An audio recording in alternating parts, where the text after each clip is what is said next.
Okay, and we're finally back with some more Honkai Star Rail. It's been a while since I last streamed, about a month, with the last ZZZ update. And this time we are here with Honkai Star Rail 3.1. I pressed V to navigate and it just popped this up and I think I have to choose. It didn't let me cancel because I didn't want to skip and start or view story recap just yet, but whatever, here we go. Let's just view the recap.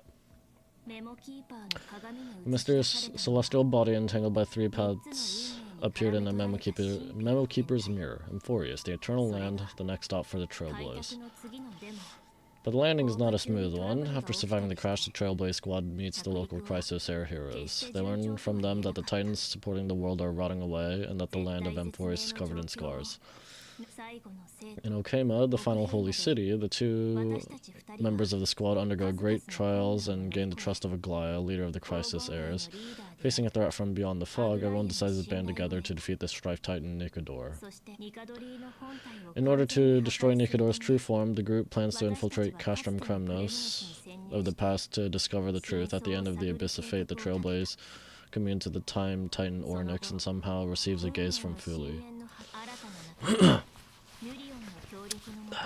With the help of the new friend Mem, everyone pieced together Nikador's divinity and obtains the Titan's core flame in the final battle. At last, the young hero Finon faces his own trial in the holy vortex of Genesis. Sure.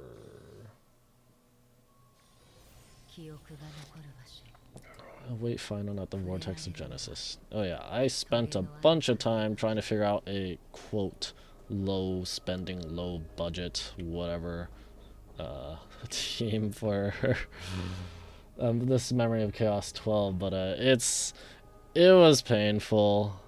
I managed to get it, but you know, I'm kind of it's been out for a bit now, but whatever. I will need to piece together a video for that soon. Alright, I don't remember which Tribi this is. Tribios, not Tribi. Tribi, Trinon, Trian, I don't know. Hello, Aglaya. Aglaya and Rice and Aglaya, with all due respect. This trial is taking far too long. I already forgot. Did Kevin, like... Did Finon go in? No. It already feels like we've waited for 42 days. Don't worry, have faith in Finon. What do you think of this, Trinon? It's not possible to tell for sure what goes on within the vortex. All I can hear are fragments of speech and distant battle cries. Is it Finon's voice? I'm not sure. It's difficult to make out clearly. Wait, no. Oh no. Lady Trinon? Snowy's voice, I can't hear him anymore. Oh dear. That is... probably not a good thing. There's a sunlight existence in Trell. It's burning him up. It has come to this after all. What now? Get ready, Midamos. What are they gonna do? What's going on? Plan B. We pull him out when something goes wrong. How does that work, though? As I promised you, Aglaya will intervene in the trial this time to bring your deliverer out to safety. But that's as far as I will go. Of course, I know this is not the time to demand any more from you. Discerning. Alright then, to be as prepared as I can, I hope that the two Outlander warriors can also join me. That might not be a good idea. I'm gonna sneeze. The core flame trial is many times more complicated than the standard ritual. Even the slightest misjudgment, misstep, or hiccup could result in grave consequences. Our two distinguished guests are not obliged to risk their lives for the flame chase journey. Let me join you instead, Lord Maide. It's fine, we've got this. Thing has taken a critical turn, especially so with Finon's life on the line. Of course we Nameless will do what is necessary. How should we help? Join me in the trial to look for Finon, and when we do, Aglaya's golden threads will guide us back out. Assuming we survive Nikador's wrath. So what is it, like, you kill his body to get his core flame, and then you have to go through his essence again or something. I don't know. In this trial thing. If something bad were to happen, castorice, your priority is to ensure the safety of these two. I can find a way out on my own. Because you can't die. But what about in there? Can you die in there? Yes, Lord Maide. Thank you both for your valor. Time to get to work then. Let me have the honor of taking the lead in this battle. Okay.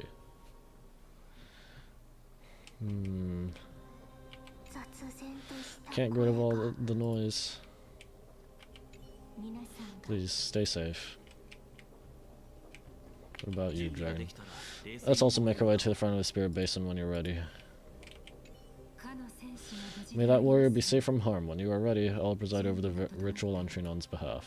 Let's go. Yeah, okay, yep. Seems about right, okay.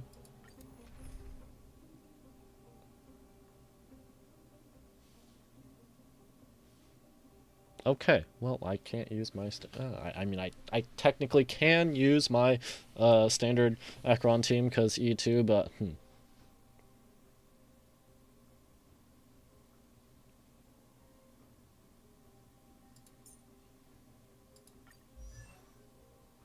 Oh good, she already has the Lycon. You know what? I'll just run this. Wait. He scales up. Maide, go over here. Go over here. Thank you. Acheron, over here. Thank you.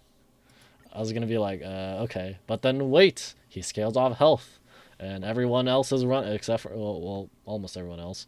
Other people are running Lushaka. And Lushaka boosts attack. Okay, whatever, let's just go with this. Echo and Danhong are reinforcements from beyond the sky, words of high esteem. Please close your eyes and hold your breath.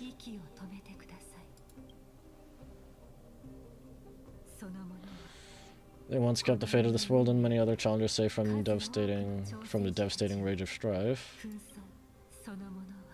They now seek to venture deep into the trial of divinity and prove their will to destroy our enemies, as foretold by the prophecy. My eyes still open. Oh.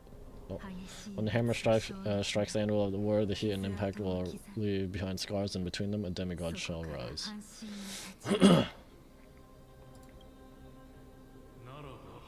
Divine Echo. Divine me. Very well, come forth then.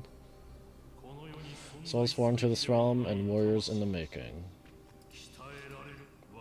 Follow me into the mist and flames and come face to face with the greatest fear in the depths of a warrior's heart.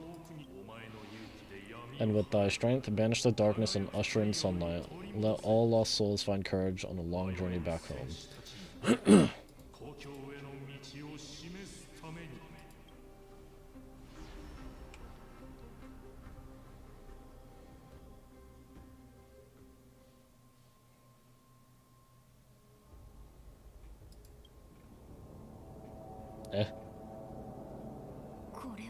What?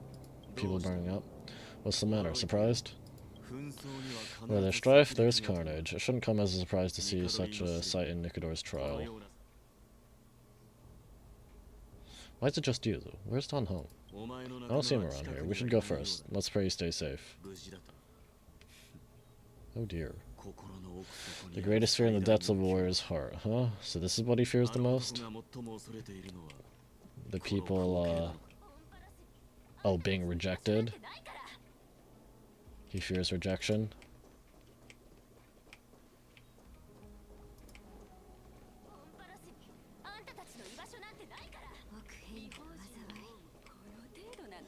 So much for the king of the Outlanders. You won't get away, Kremnoan vermin. Be on alert, the smell of rust is thick in the air. Wait, Fanon isn't Kremnoan, is he? Huh?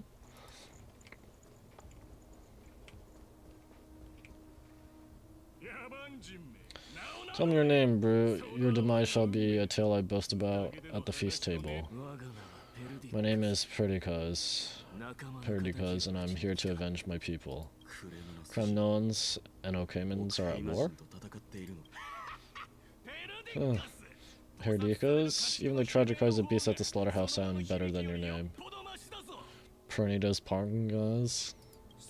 Say whatever you like, despicable old Cayman. Better to die in battle than return even in glory. May the Kremnoan spirit always watch over me. Foolish brute, I see you're eager to die. Very well then, I shall grant you just that.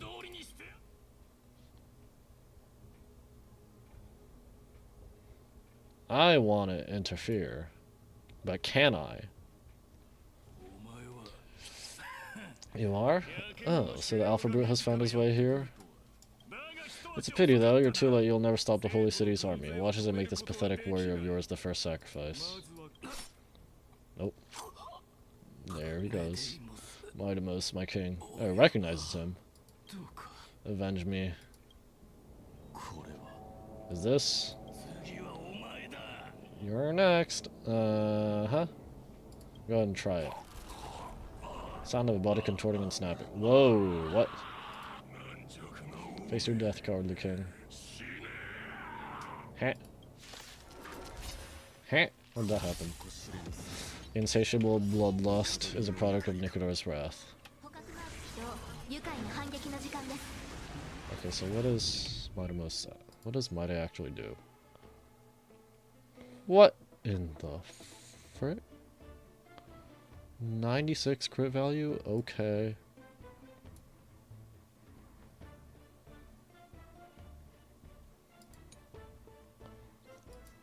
Yep, consumes health and deals imaginary to one designated enemy and minor.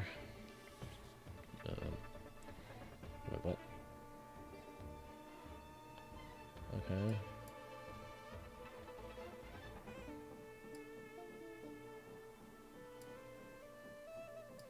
How do you choose between these? Question mark? It's probably something to do with his talent.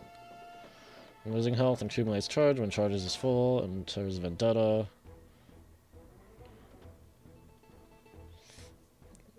During Vendetta, max HP increase in death remains at 0, so he's a crusher.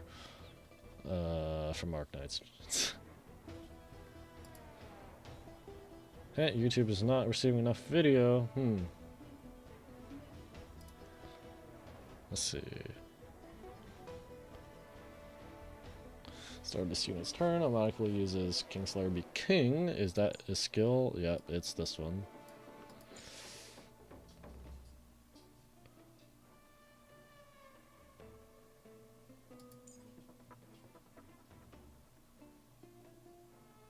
Okay, you know what? Screw it, whatever.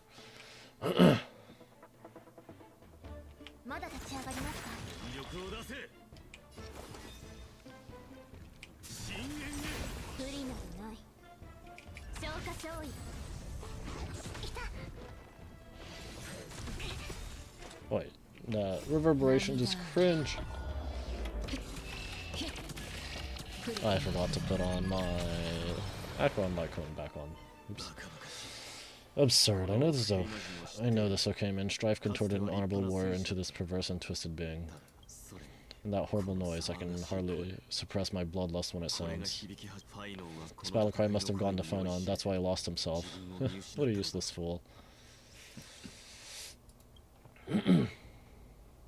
Who's he? It's nothing, let's go. Chardonnus? Was that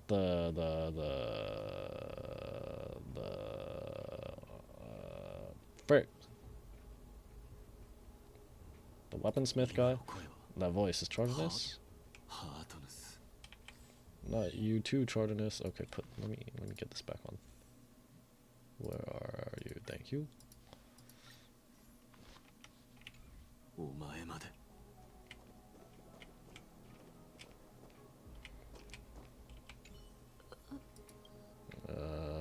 A sharp bronze spear had torn through the tendons in her arm, leaving it hanging lifelessly like a shattered wine jug abandoned by the roadside.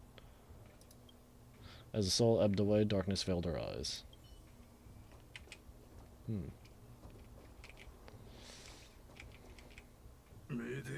Mightimus, you are. Destroyed all the wicked king here to take my life finally. I won't ask how this happened, nor will I hurt you like you said. I just need you to tell me where Finon is. All of this you know very well. Leave our city, cursed son of Gorgo. I have no intention of hurting you, Chardonis. Humiliate me, you shall not leave. Get out of Okema. Get out, symbol of your sovereignty. Take it. Signet, Kremnos, bask in blood-soaked glory, your kind alone. This is my mother's signet? Signet? I don't know how. Is that how it's pronounced? It's here again. I knew it. The war horn. Yeah, finally gone mad, despicable vermin have, with your mad king perished together in that maelstrom of battle. Enough. Be quiet. You are not at all Chardonis. Look up. Huh? Long narrow shadow pierces through the phantom of Chardonis. Eh. Nice move. Hey, Danheng, hi. You too? Are you the real one? I could ask you the same. What was the last thing you said to me before we parted the waters at the Skill Gorge waterscape? I don't know. Pardon the waters? Forget it, just kill me alright. That sounds like something the real you would say.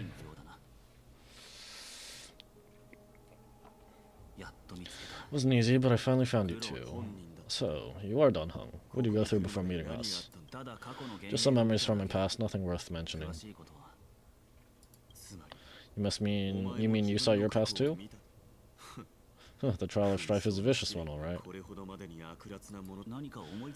are you thinking? This might not be a single person's trial, but an arena for every challenger to engage their own delusions in a bloody battle. Yeah, like, it is weird how they're all recognizing My Day and stuff, and the Warhorn seems to be targeting My Day in a way, when this is supposed to be Finon's trial.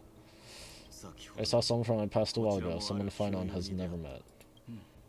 That doesn't exactly sound like a bad thing. At least it means we'll be able to find Finon here. We can only hope this battlefield is nowhere as extensive as I imagine it to be. Let's first follow the sounds of battle to their source. Battle cries seem to be getting a lot louder. I have a feeling someone is manipulating this battlefield. Someone who might not be Finon. I agree.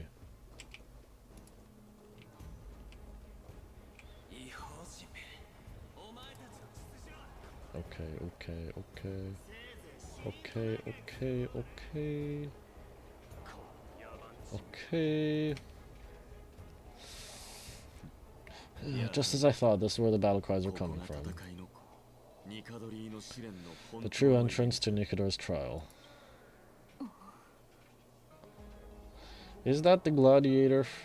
Well, I mean, that was the same gladiator we saw the Phantom before right when Aglaya put us in, when we were all alone in that weird vision thing. But is this actually the same gladiator, that embodiment of Nikador's spirit from 3.0? Or whatever. What's wrong with you two? It's Nias, an incarnation of Nikador.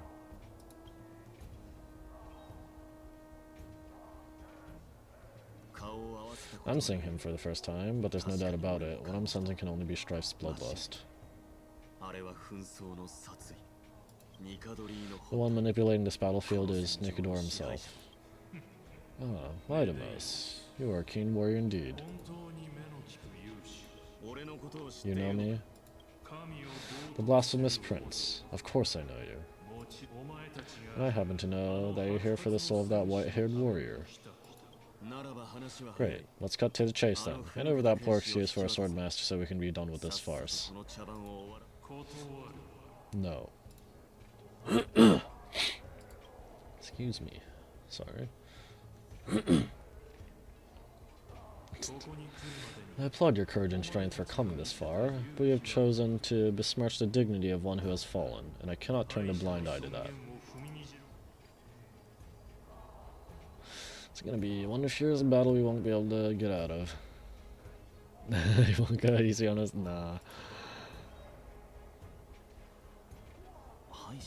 One who has fallen, Finon failed the trial? He faced the greatest fear in the depths of his heart, and fought with exceptional valor, though he eventually succumbed to the brutal onslaughts. I have since brought him to the rear battleground and granted him glory worthy of his courage, tenacity, and sacrifice. You wish to take him in way? Fine. Pick up a spear and prove that your resolve can rival his. No problem. Of course, cowards who hope to avoid bloodshed are better off disappearing from my sight this instant. Your opinions are of no interest to me, Mad King. If it's a fight you're looking for, then you'll get one, Titan. I'll put you to rest once more with my curse of immortality. Does that even work here? Commendable. Your noble mother displayed the same spirit with a spear in her hands. Don't you dare speak of her. Why not? She challenged the former Kremlis king to a duel, even knowing that it was a deadly trap, all to protect your dignity. Are you suggesting her efforts were for naught? Her tragic death was caused by you, the incarnation of strife. How dare you talk about her past? Enough of this nonsense. You should be wielding your weapon as the god of strife. Battle me and put a swift end to this. Are they all gonna fight him now? Your hatred is as clear as day, and Mightymost, my words must have stung you deeply, but thanks to them, I have also come to realize.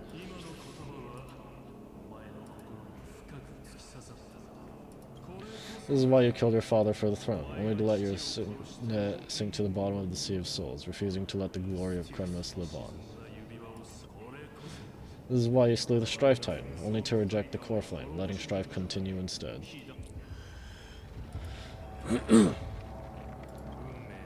Oh, child abandoned by fate. Show me what you're capable of. Show me if you have the power to put out the flames of your very own destiny. I will rip your chest apart, Titan, in the same way I ripped apart that former king. I see you wish to repeat your mistake. Come at me, then. Unite the flames of your fears and step onto the battlefield. Take this fierce battle to the boundaries of strife and consume me, or lose yourself in the fight and watch your defeated corpse burn to ash. Viewers, thank you for joining the stream. Remember this, Mightymost, the son of Gorgo will be crowned in blood. The very moment you rip my chest apart shall be the moment of your ascension. To you, the successor of Kremlis.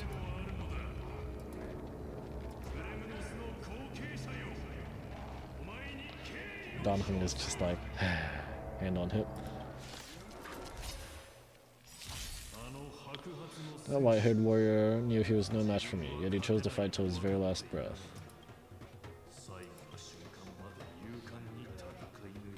One moment.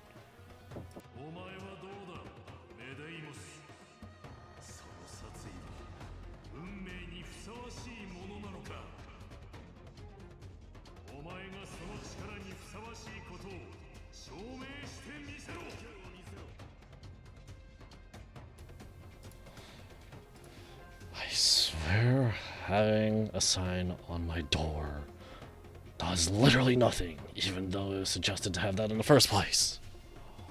Now I missed some of the dialogue. Great. This sucks.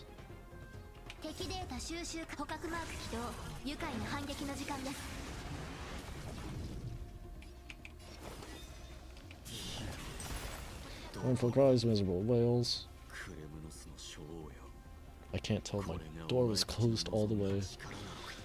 Kings of Kremnos, is this the power you desired?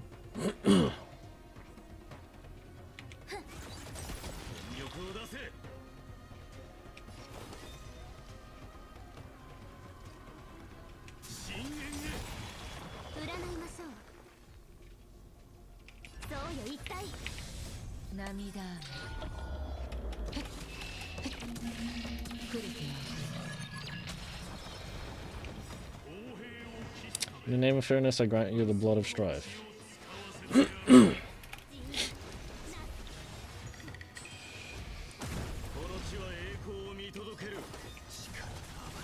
This raging power, I can hardly contain it.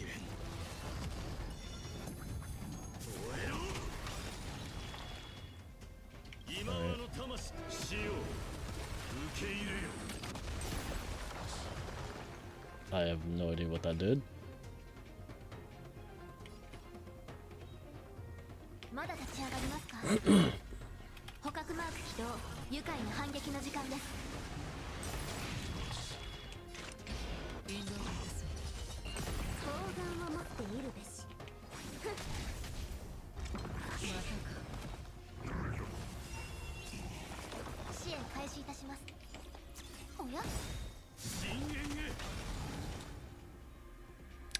That seems kind of underwhelming.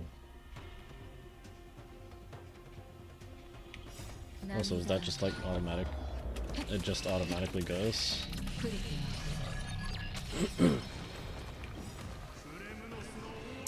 In fear you shall abandon your mortal body, King of Kremnos.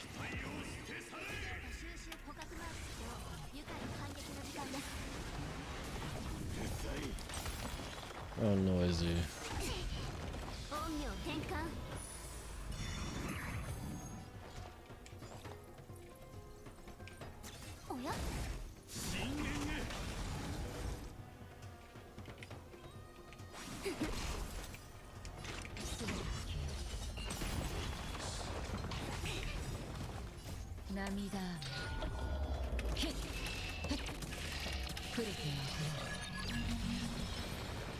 Alright.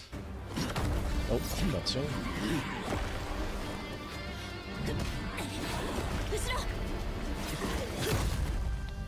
Oh!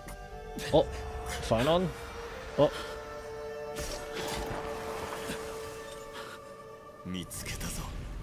Oh wait, did he catch it between his arm and his waist? Or his chest? Caught it under his arm. Sometime later. Bruh. Bruh. Bruh. That's it? You're not gonna... What? We just cut to this? Huh? I did my best. Gorflame's trial is indeed no place for the weak. Let's just hope that Fanon gets through this.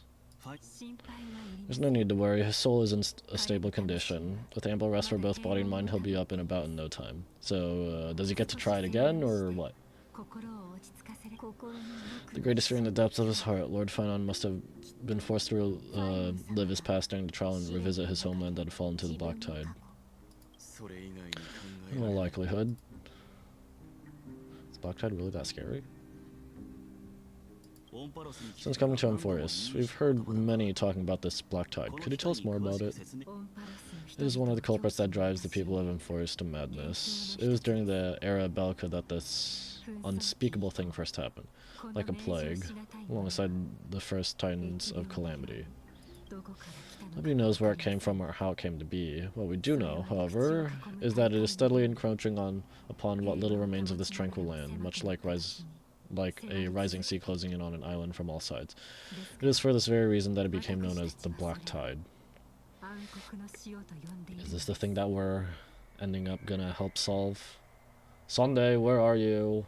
Are you gonna come in and help, or what? Those who succumb to it lose their reason and humanity, becoming vicious, mindless monsters. Mortals are not the only ones susceptible to its influence. Even gods and titans cannot escape from it. According to Naius, Nicodor, through one of the embodiments of Calamity, Calamity also bears the responsibility of fending off the Black Tide. Perhaps that is also why Lord Fanon threw himself into the trial of strife so readily. But now we must look for alternative means of igniting the flames of strife. So, Aglaya, what should we do now? You know very well the decision doesn't lie with me. As the successor to Kremnos, Maida, you know better than anyone that if it were simply about emerging triumphant on the battlefield of strife, you and your people could manage it with ease. But ultimately, the heavy burden of divinity can only be borne by one. It is foolhardiness and indecision, not the unclaimed seed of divinity, that pushes this world into the deathly fog.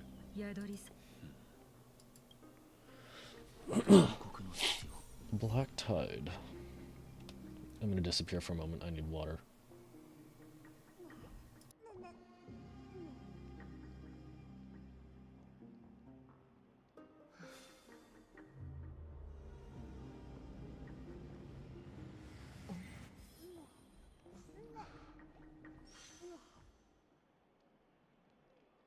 That was some nice water. I do have a bit of a sore throat, which is quite unfortunate. Yeah, I'll do that one later. Oh yeah, also in the pursuit of getting a more budget-friendly run for... Ooh, wait, I can push this thing around. In pursuit of getting a more budget... Oh wait, never mind. Is it stuck in this spot? Of getting a more budget-friendly team for this Memory of Chaos, I also grinded out a ton of Penacony crap so I can get from level 33 to level 50 in the Clocky statue to get E6 HMC. An unspeakable thing of unknown origin. What comes to your mind when you put those keywords together? I would have said I was thinking Stellaron, but we know that comes from the do we? Yeah, it comes from Brick. What's the destruction's name? I don't know. Leviathan? Eon? That's right. If you think about the various characteristics of Emphorius, an isolated world of eternal night being eroded by an unknown power, we cannot discount this possibility. This has been bothering me for a while now. Everything we have seen thus far suggests that Emphorius wasn't always isolated from the rest of the universe. Be it the birth of the Titans or the encroaching Black Tide, none of these can be explained as a natural progression of a civilization. There must be other reasons for its current state of isolation. It's just, if the cancer of all worlds is truly the culprit, then we should have observed certain phenomena, explicit or otherwise, by now. But that isn't the case. Voice of the Stellaron? Oh no. That's what I was thinking too. From past experience, the Stellaron within you should be able to resonate with other Stellarons, but we haven't encountered anything like that here. There's several other unanswered questions too. My gut feeling is that things here are not as simple as they seem. Obviously. Furthermore, what happened in Penacony also proved that the appearance of a world may not necessarily be due to the influence of just one path.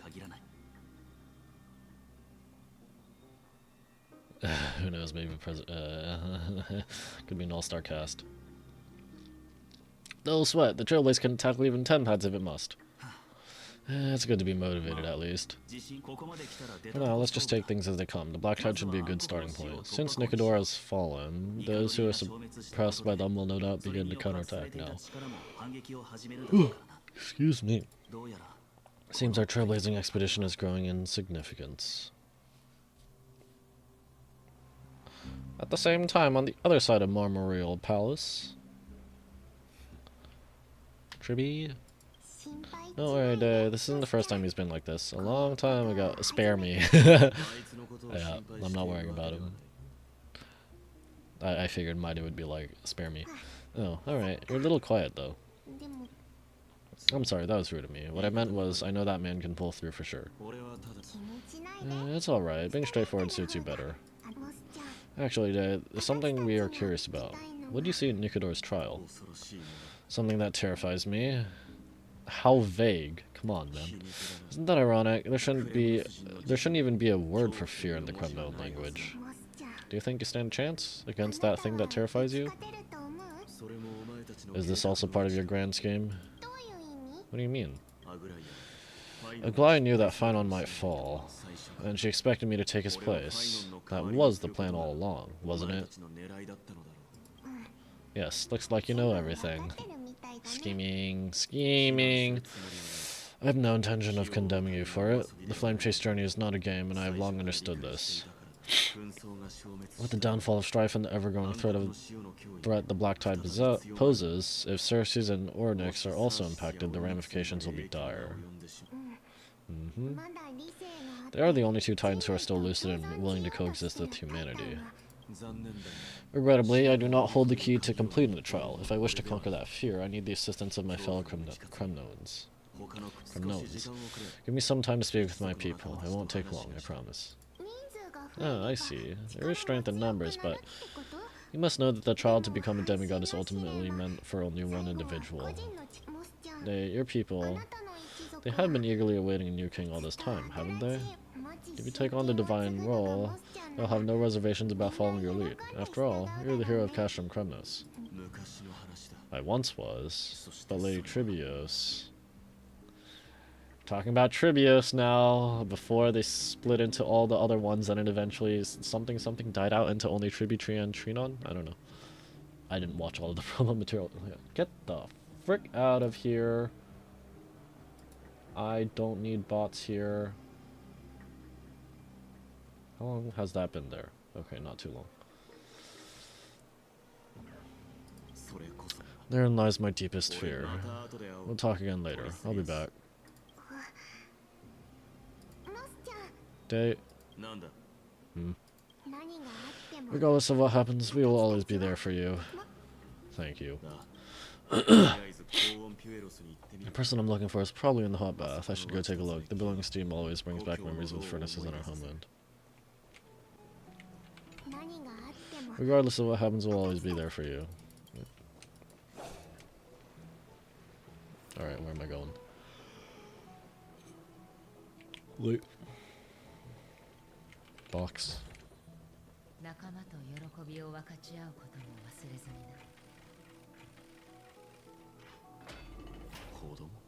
Children left unattended by their parents? That's not safe. Oh yeah, Maide apparently is good with children, isn't he?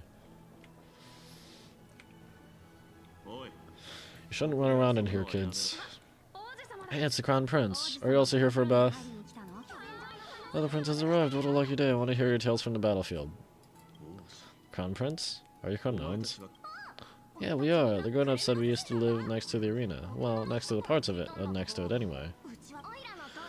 My dad is a centurion with the Hydro Lancers, and my mom is the bravest warrior in the Godshield Brigade.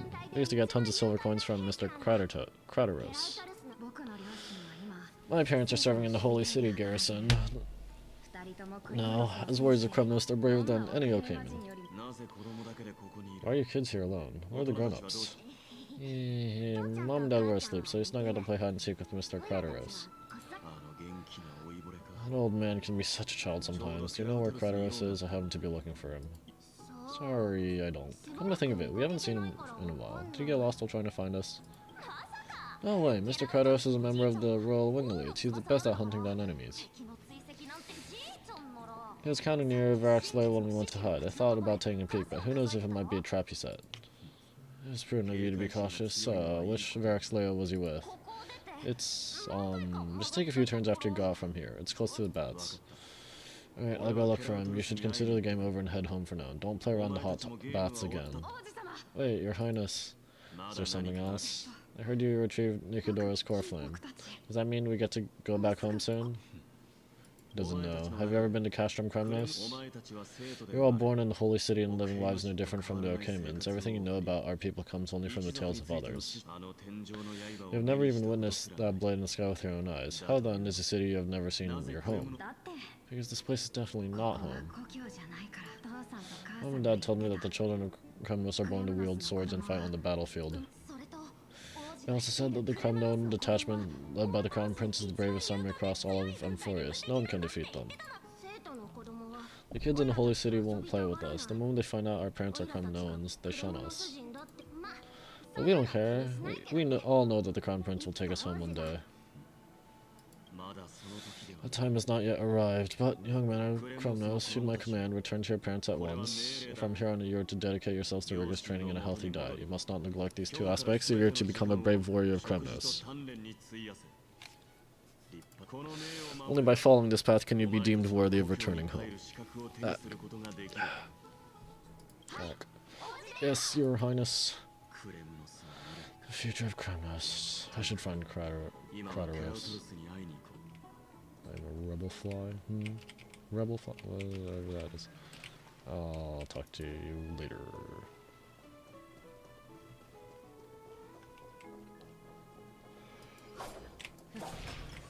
I am speed. Oh, whoops. Right, it's the Crown Prince of Castrum Kremnos. Get a grip. We're here by order of the Council of Elders. Even the crisis heirs have to think twice before doing anything to us. What? Out of my way, lackey of the council. Not so tough now, are ya? The Civil Guard of Okama is on official duty. Please keep out of this area. I'm done, my lord. Play nice. Don't make me repeat myself. I'll allow you to pass this time, but just this once. So, you think yourself knowledgeable? Then here's a question for you. Do you know how Chrysius, Leo, and Castrum Chronos came to be mounted on the wall? I don't know, my lord. How did it come to be? Let me enlighten you. A long time ago, the founder of Castrum Chronos led a group of warriors to hunt down a lion on the outskirts of the city of Trados. That vicious beast had been a menace for years, and the bones in its den were stacked even higher than the peaks around Okama. But you know what happened? Nary a moment had passed after the beast had peeked out of its den when the Kremnoan warriors surged forward and brought it down within the blink of an eye, shattering its knees with a single strike. And then... Why are you red-faced already? You haven't even gotten to the best part yet. It's your storytelling, my lord. You're weaving such a captivating tale that it got my blood pumping. Please go on. What if he's actually getting nervous? Well, if it isn't Lord Mane, it's been a while. Oh ho, what in Okama is happening? To what do I owe the pleasure, son of Gorgo? Kratos, my esteemed teacher. Let's talk somewhere else, Mighty Mouse. I'm tired of speaking with this silly lion. What about the council's informants? These two hyenas are nothing but scavengers of rotten meat. They couldn't even bite if they tried. They can follow us if they want to. Let's go. Wait, so how in the world did Chrysislayer get mounted on the wall? Keep us with you. Oh, sorry, I meant officers. Hey, old man, how dare you? I'm down.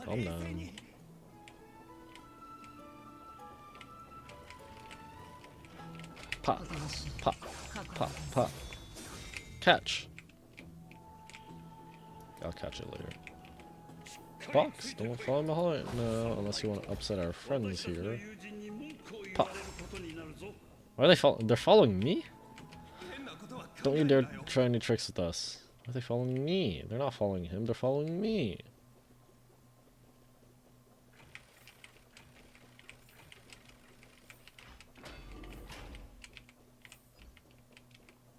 Ah, I was wondering where the other one went.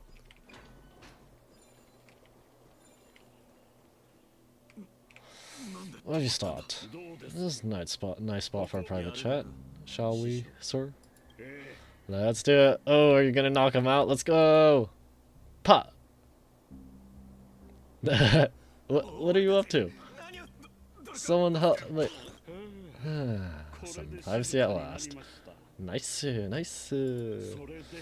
So, tell me, why have you come to seek the Soul Man's counsel? I came to discuss the future of the Kremnoans. Interesting. I heard the core flame of the land sphere has been restored, though not by your hand. And you're even considering giving up Nikidor's divine power. Is this true? Those rumors are not entirely groundless. In other words, you did entertain the thought of giving up the throne of Kremnos and forsaking your people. Divine power is not equivalent to the throne. The path of strife is also not our people's only way. Enough with the word games. You of all people should understand the plight of the Kremnoans.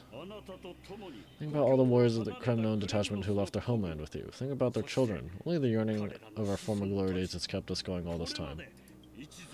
If they ever learned that the crown prince they look up to so much is actually toying with the notion of stepping down, think of the disgrace it would bring upon your departed mother, Mightimus. You'd best remember that she died for you because of Europon's schemes, to restore the glory of Kremnos. Since you brought that up, tell me, who is responsible for my father's death? Are you trying to shame me, Mightimus? I may be old, but I haven't become so decrepit that I've forgotten it all. Of course I remember that Europon died when the Kremnoan detachment surrounded him. You drove the spear into his chest with your very own hands. That was merely the final outcome. Do you still not see it? What led my parents and our people to their downfall is none other than the strife we speak of. The quest for glory, the tenet of valorous death before glorious return. This is the creed of every Kremnoan, no matter these beliefs are justified or not. Don't be ridiculous. The only thing that could slay a king is a spear. Even an infant knows that much. I swore to your mother that I would guard your crown with my life. I never foresaw that the son of Gorgo himself would be the first to turn his back on the Kremnoan spirit. Gorgo, your mother bore that name, the name of the great founder of Castrum Kremnos, and she upheld that name with honor. If you choose to turn your back on her legacy like a wretched deserter, do not fault me for withholding my loyalty, Madamos. I came to discuss the future of our people with you, but it appears this is not the right time yet. Oh, Maide. That's what those crisis heirs call you, isn't it? Get on the path you have deemed correct. Deep down you have always been one to do as you please, and I'm well aware that no one can deter you once you've made up your mind. But don't you ever dream of renouncing the traditions of Kremnos. We may reside in Okema now, but we remain eternally bound to strive by blood. Bloodlines no longer hold any significance in this era of destruction. Young lord, always bear this in mind. Never reveal your vulnerabilities to anyone. A lion should never dwell amidst its prey, especially when it wields power enough to dominate the entire hunting ground. Thereupon, the boy did nothing wrong. This is murder. Do not sully the noble name of Kremnos with the blood of an innocent child. You mustn't reveal your weaknesses to the enemy. Enough. My decision is final. We must use this child's life to preserve the soul of the great Nikador. We must save Castrum Kremnos. Don't be absurd. Those tiny hands lack the strength to even lift a spear. Do you truly believe him a threat to Castrum Kremnos? We'll be ending the bloodline of Kremnos if you do this. Our millennia-old glory will become nothing more than a joke. Have you forgotten that we Kremnoans place no value in bloodlines? It is through pure bloodshed and slaughter that the kings of Kremnos have ascended to the throne. As for our millennia-old glory, it has always been a joke in my eyes. Glorify all you want, but it will not alter the nature of slaughter. Those who revel in it are but murderers. They are no more noble than the most monstrous beast in Amphorius. Enough with your words. Among all the kings of Kremnos, which one did not inherit the crown only after plucking it from the lifeless body of his father?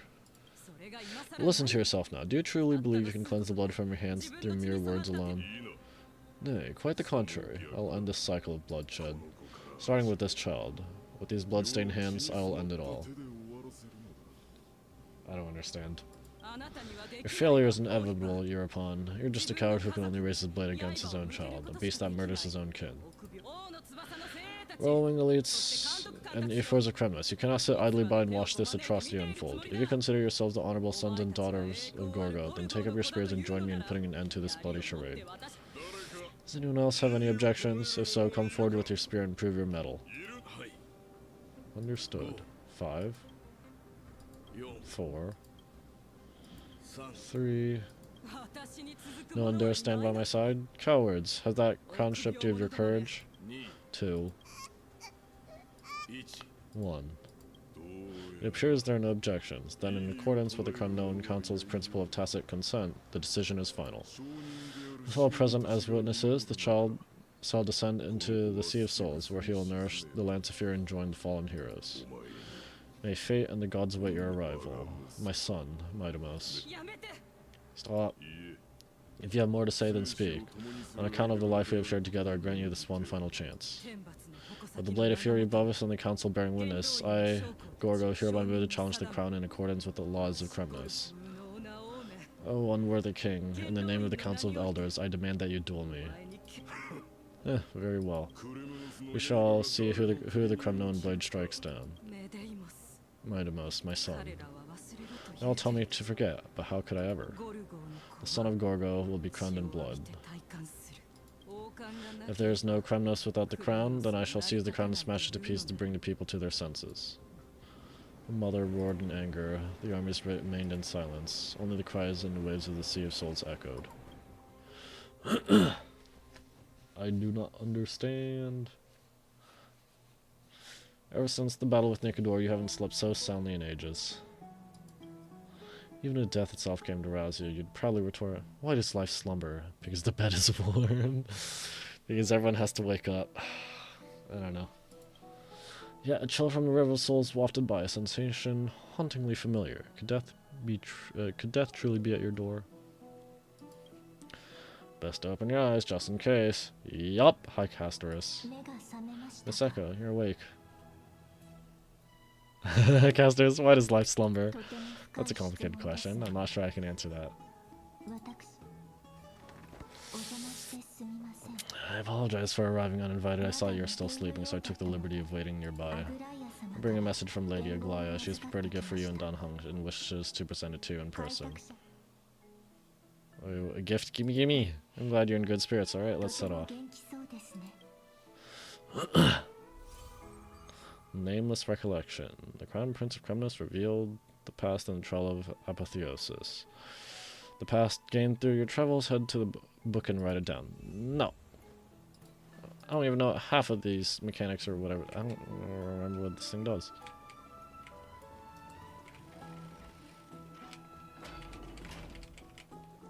Let's go, Rice. One of my friends is calling her. The bats are bustling. Now that Nikador has fallen, the soldiers in the city can finally catch a break.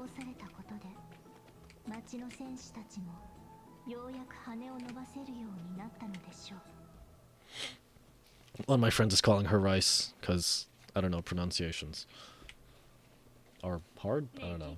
Or he always forgets. I don't know.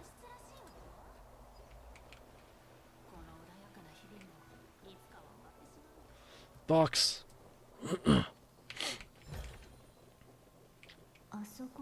Is that Lady Tribby and Lady Trian? Yes. You must have forgotten. This is a precious relic from our hometown. We definitely all saw it back then. Trian, this is a counterfeit. We both know it's impossible for something this fragile to have survived all those years in one piece. Nothing is impossible. We are fragile too, but we still got through those sad times. Look at that color and how it glitters in the light. It's exactly as we remember it. Why don't you buy it? If someone else gets it before us, we'll miss our chance forever. Calm down, Trian. You need rest.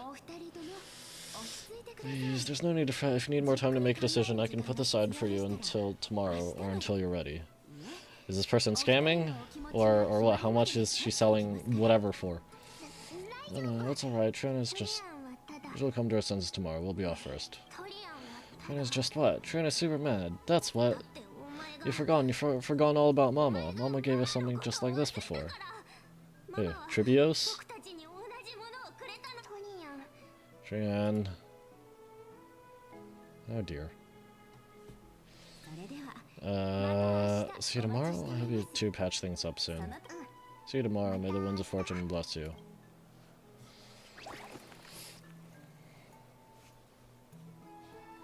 Awkward. It's hard to understand what they're thinking sometimes.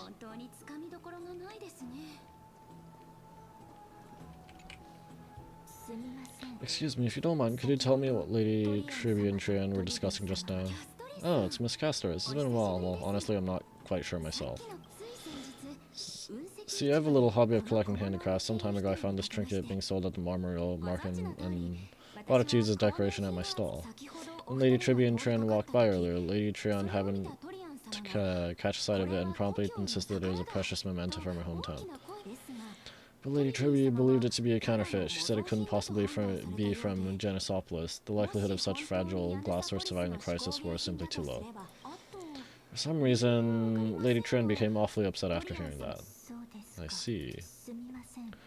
Madam, would you mind selling this trinket to me? Certainly, it's just... If it truly is a relic from Janisopolis, it could be worth a small fortune, Miss Castorice. I'm running a business here after all, so... I understand. Feel free to name your price.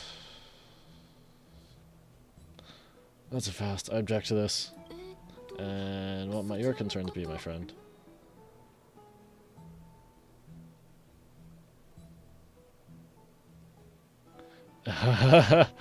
These are both kind of confrontational. You got some nerve trying to... Yeah. Fine. I'll sell it to you at a cost. As a sign of goodwill, Miss Castor, just promise to support my business in the future. Much appreciated.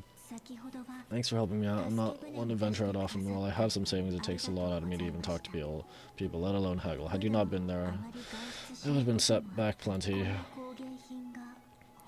The authenticity of the piece is important. What matters is that it holds special meaning for Lady Trian and reminds her of her hometown.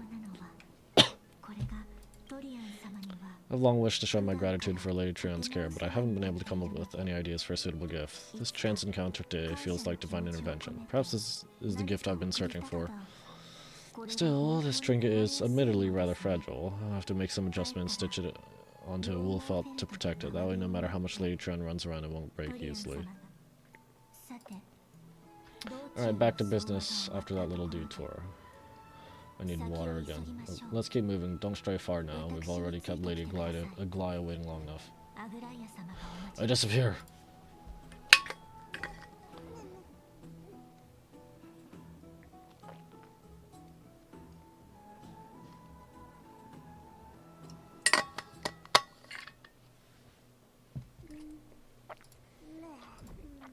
I reappear.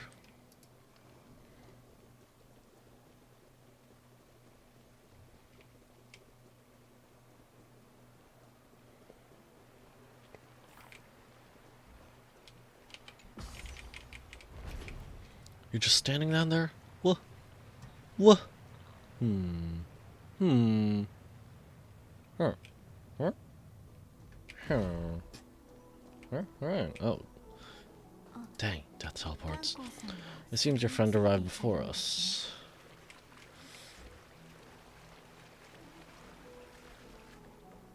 Hi. Hi.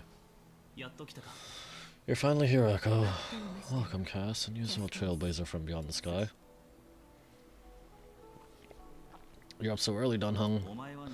You would have been too if you hadn't stayed up so late, but what matters is that you got a good rest. For all that has happened, it was never our intention to drag you two into the battle against Nicodor and jeopardize your safety. To express our gratitude for your kind of trailblazing endeavors, we would like to present to you with the highest honor of Okema. This is the dew of divine blood, brewed from crops nourished by the blood of titans. It is said that only 12 bottles existed. The last 3 bottles are now being kept in the treasure vault of Okema.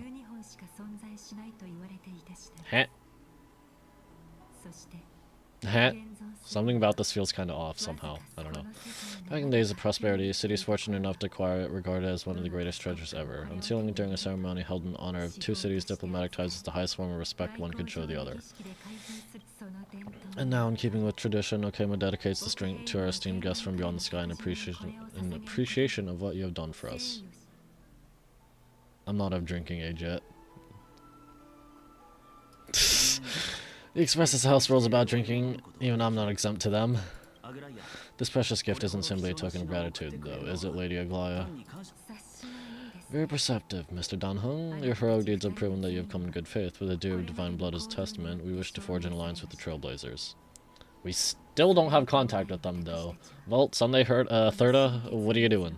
With all due respect, won't forging an alliance with the Crisis heirs embroil us into conflicts within Okema? I'm sure you can understand where our misgivings come from, Lady Aglaia. Right, we need to think about this first. No. Having said that, Lady Aglaia, please don't misunderstand. We will still do what we can to assist you in the Flame Chase journey. It's just, I've heard of the friction between the Crisis heirs and the Council of Okema. As outsiders, we are aware of getting caught up in this conflict. Wow, Gray and Danny have sharp eyes indeed. You'd make outstanding members of the Twilight Courtyard. Who? Whomst? Oh, I think I saw... no need to worry, by the way. I can tell from Lady Aglaia's tone of voice and micro-expressions that she's being genuine. I feel like this person looks kind of like a cross between Barbara and Firefly. Barbara for the hairstyles, Firefly for the eyes and the color. The palette. I don't know. Whomst the frick? Not only are you guests from beyond the sky, but you've also done so much for Okema. You're practically heroes to us all. Lady Aglaia would never subject you to Aquila's judgment. You are? I see. Thank you for taking care of the wounded over the past 3 days. I couldn't remember her name. I just know we have Anaxa and Rice coming up. And Finon. And Rice has some dumb as frick global passive that absolutely should not exist. There's no trouble at all. The patients are very cooperative when we attend to them. I'm just thrilled to see them all going home healthy again.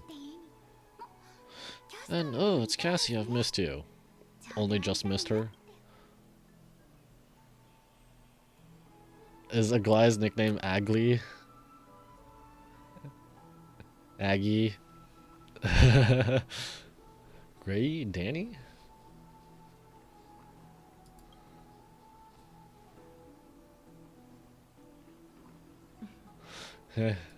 It's Aggie from Miss. Well, you can't say that. Lady Aglaia should always be Lady Aglaia. This girl. She's a natural at making friends. She reminds me of an old friend with pink hair. Yeah, she literally is like, she kind of looks like Firefly.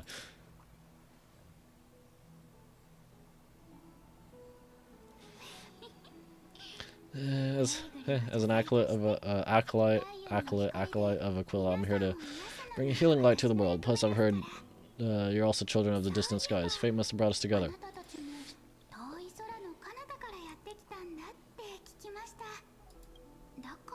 Can we be friends? I'd love to hear your tales of the sky. Ooh, it's a rare occasion that Okama presents such an invaluable gift to guests. Lady Aglaia, may I have the honor of tasting it too?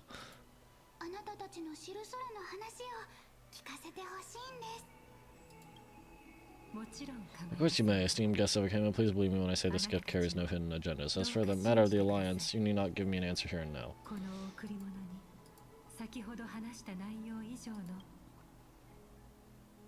Oh.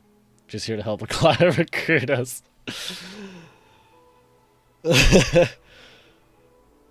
I'm kind of curious. I mean, this is kind of just like a disappointed answer.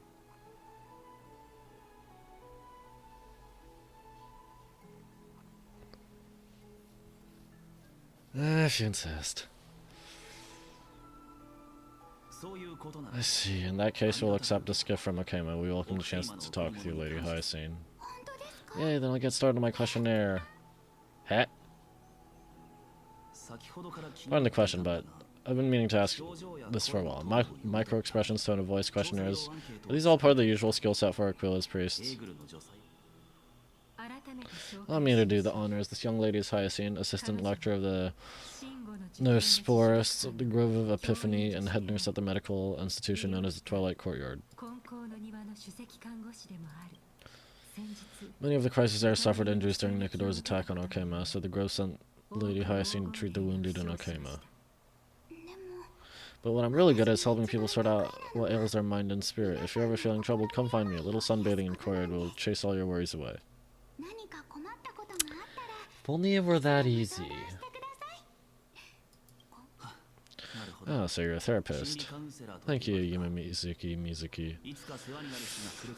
We'll keep that in mind. Well, looks like everything's sorted out now. The patients have also all recovered. I think it's time for me to head back, Lady Aglaia. I'd love to keep you in Okama for a few more days, but I would hate to provoke the Hour of the Grove. As it happens, Okama intends to send a messenger to the Grove for updates about the research on the Black Tide. We also want to communicate our desire to discuss the retrieval of Circe's core flame at the earliest convenience. That sounds pretty serious, Lady Aglaia. You can't be asking me to. No need to fret, we won't put you on the spot. Trin will be going there as the diplomatic messenger of Okama, and castorice will be accompanying her. I happen to have a few questions for Professor Anaxa as well, regarding the missing Titan Thanatos. Since this involves Okama's diplomatic affairs, we'll give you some privacy. Back to bed again? Boring. If you're not keen on just sitting around, Echo, why not go with them? The Grove is a picturesque place, perfect for sightseeing. That's a wonderful suggestion. Come visit the Grove, Gray. I'd be delighted to show you around. Sounds good. Getting more insight into the customs and geography of different regions of M4 is also part of trailblazing. In that case, do bring the spindle along with you. Is this to spy on us? This tool called the weft is used to spin thread and has been passed down my family through generations. Though it doesn't see much practical use nowadays, it's become a symbol of great significance. In this respect, it is the perfect token to represent my will. If you encounter any trouble at the Grove, just take this out and show it to them. While you're in the grove, the golden thread of the weft can also render all things around you visible, regardless of whether they're corporeal or not, allowing you to see things as I would. Castorice knows this too. Make good use of it. Trian is already waiting for you at the outskirts of Okema, so I won't keep you any longer. May your journey be smooth. Nom. Nom. Wait, what? Nastia. Okay. Nom.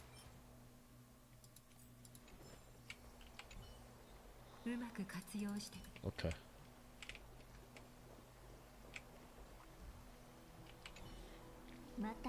I'm glad to be in your company again, Miss Echo. Tell me about the Titan known as Thanatos. Thanatos controls my fate, in a sense. The curse I bear came from them. They have something of mine, something of great importance that I must get back from them.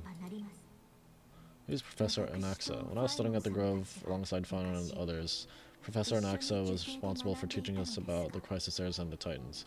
That's also when I met Miss Hyacine. She was Anaxa's teaching assistant then. It's the Grove of Epiphany. The Grove of Epiphany is Okema's partner academy. They look after the core flame Circes in our organization at the forefront of researching phenomena such as the Black Tide and the Titans. They also provide academic support for the Flame Chase journey.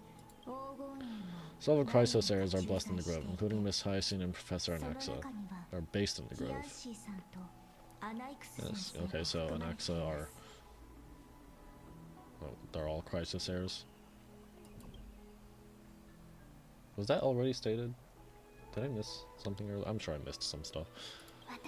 I came here with a colleague from the Twilight Courier. I've asked her to pack her luggage in advance, and she's already waiting for us by the city gates. Let's go meet up with her.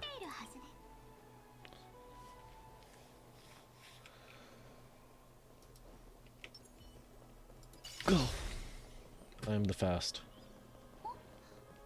Oh, there she is, and Lady Trion. But who's that they're looking at? Oh no. Oh no. Did something happen, Clementine? Ah, there's a serious injury.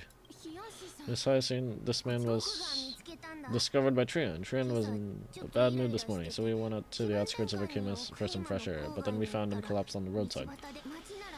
Trion knows the city has good doctors, so Trion brought our new friend into the city to look for a doctor. I was waiting here for Miss Hyacine when I bumped into Lady Trion. By then this man was already in critical condition, so I had to perform some emergency treatment first. These wounds, they're caused by the Black Tide. This is bad, Clementine. Prepare a word for this man at once. I'll treat him myself. It's a miracle he's still alive, considering how badly the Black Tide injured him. Gray, Cassie, and Trion, would you mind making your way to the grove first? Once this man's out of danger, Clementine and I will join you. As a healer, I cannot ignore those in need of medical attention. I understand may fate have mercy on this poor man. Trion believes he'll get better. Everybody, follow Trion! Fly away from Okema! Literally faster than you. Hey. Hey. The world is just a gargantuan sandbox game with a person's lifetime. They can only involve themselves in 1/1,000,000th of the known universe. Okay, No Man's Sky. Never played it. Don't even own it. Guess what? It's free update time!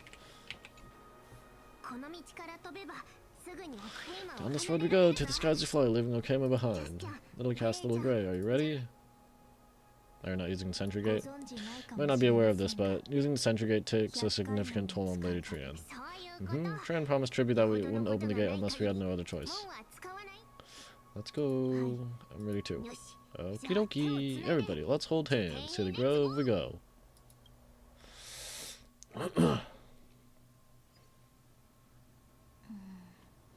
Ma'am, where you come from? It's harder than I thought to sew gemstones onto a wool felt. Cass has such nimble fingers. I want to learn too. Mem said Cass or something before all the mems and mews. Mem wants to try sewing. Here, why don't you give it a go? Don't stab yourself. I want to try too. Sure. You go first, I'll cheer you on. It's amazing. It seems as if their voices become more intelligible after the battle with Nicodor. After spending the last few days together, I feel like I'm gradually gaining the ability to understand what they're saying, even if it's just a little. It shows that I'm learning new things. Once I obtain the memory of poking will I grow hands that are as pretty as Cass's hands? Don't. Cool. Scary. Don't teach her how to sew, Cass. That's horrible. You can't say that to a girl.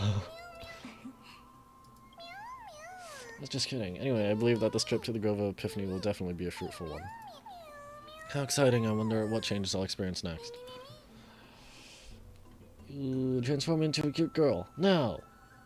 You might become fluffier. Well, you don't have to yell. Is everyone awake? Little gray Lucas and a pink puppy? Puppy? I've become a different species altogether.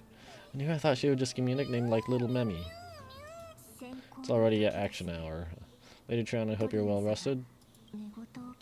You're talking in your sleep. Did you dream of many things? Sleep talking? What did Triana say? Something like, Mommy, doll with the sword, let's fight together, we'll be brave. Eek. So embarrassing, please don't make fun of Trian. Of course not. Isn't Lady Trian's mother also the holy maiden of Janisopolis? Mom was the strongest holy maiden in all our history. She also gave us the prophecy of deliverance. She had red hair that looked like a cute red mushroom. But Trian can't remember what Mama looked like anymore, not even in the dream just now. In that case, Echo and I will lead Trian a hand.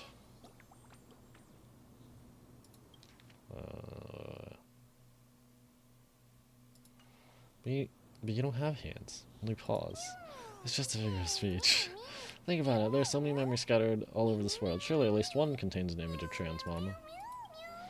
If I keep a lookout for her while searching for memories along a journey, then Echo can go boom! And not only will Trian be able to remember what her mama looks like, she'll even be able to talk with her, right? Trian thinks that's a great idea. Can the pink puppy help Trian out? Well, if you promise to stop calling me a pink puppy. Yeah, then I'll call you Little Memmy from now on. That's much better. Still, I'd like to know exactly what I am. That was just a name I came up with on a whim. Oh well, it doesn't matter, because I'll be sticking to my word anyway. Now that Trian is cheered up, shall we get going? Mew. Mem. Mem! Okie dokie. Trian remembers that we need to ask, help Aggie ask the big tree whether Cersei would be willing to visit Okema. If we follow this woven trail and keep going upward, we'll reach the grove in no time. Woven trail? Where do you get its name from?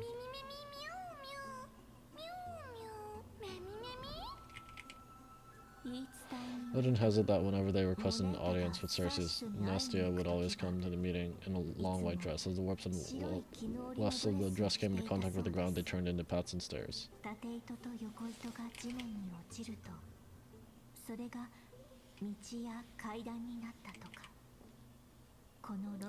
May this romantic path bring good tidings to Okema.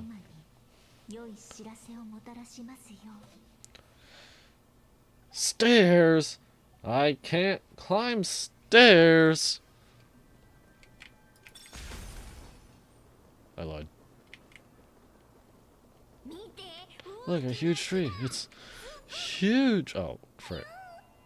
Okay. Oh, it's so majestic. Echo, hurry up and capture this moment. Giant tree bowed slightly in the silent forest, tilting and falling into wilting green waves. A passing breeze rustled through the leaves, as if it was sighing, softly fading into the lightless ocean above on high. Would March 7th appreciate this sublime scene? You're uncertain, Dunhung. Dunhung, perhaps? Never mind. Every time he encounters a tree as big as this one, it'd be a deeply troubling situation. Take a photo of this big tree. Like every time he encounters, it would be a deeply... What? Why? What? Something about Imbibed or Lune that I don't get?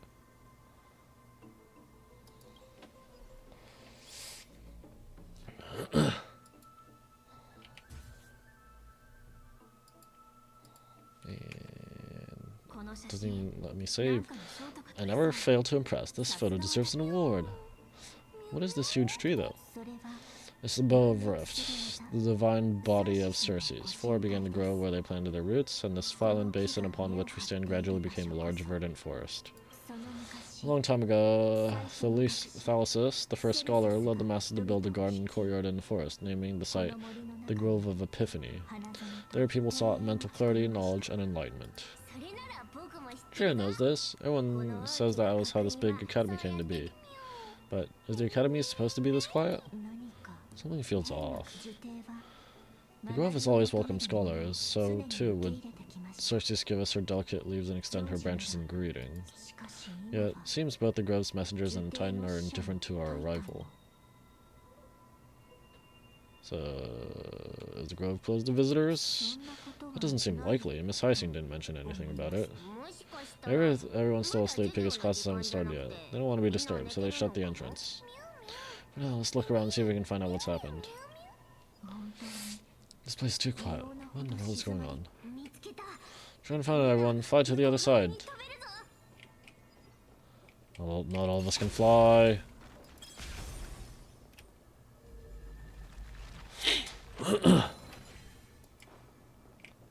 Celestial President? The entrance on the other side. Where could it be?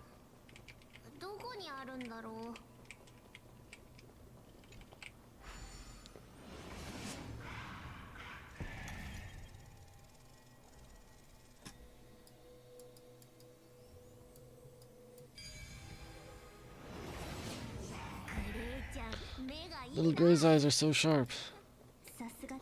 I knew you would find out the corridor of storage should be just ahead of us.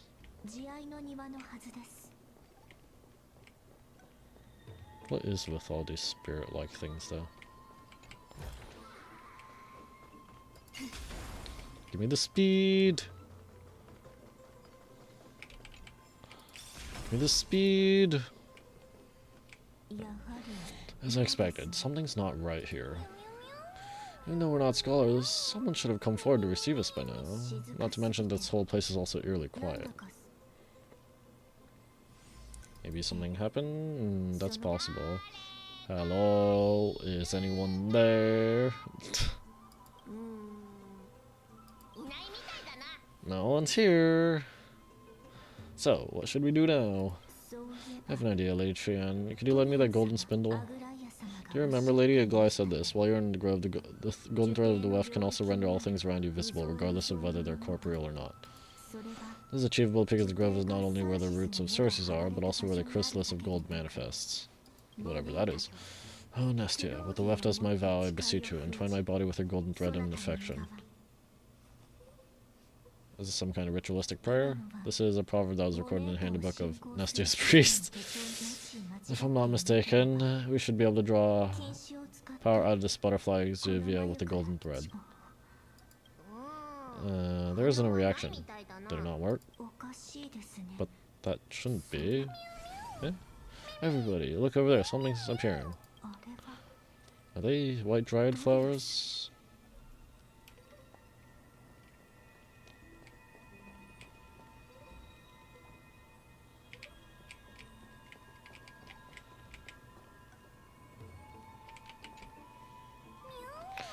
White Dryad, what a cute name. No, these aren't white dryads. These are the shadows of dead white dryads. Dead white dryad. Shadow? Strictly speaking, these white dryads are still plants. They only gain sentience as a result of Circe's blessing of equality. But their sentience is minimal when compared to that of humans. These flowers have already died. What you see here are just faint after images of their souls. However, this also means that the golden thread is definitely connected with the Titan's presence. Without the golden thread's outlines, we would not have been able to see them at all. But what happened to them? Why are there only tiny shadows of them left? Mem, can you read their memories? So Mem is actually speaking more and like less just mem. Hey, don't say it together with me, you're distracting me. Black cloak and sword. Toward the great tree. That's it, the memories are too faint for me to see anything. I can only vaguely make out these birds. I have a bad feeling about this. The deathly fog of Thanatos is fast approaching. Oh, Trian will be on high alert. What am I? Oh.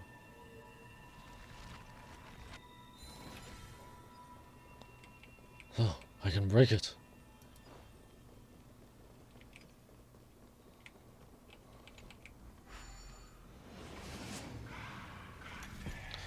I feel like these over-glorified teleporters are, like, it's kind of pointless. I mean, like, it's not even a puzzle. It tells you. like, the you just need to move it all the way to the side, that's it. The smell of death is becoming more and more intense. They're on the steps. Ah, block tide.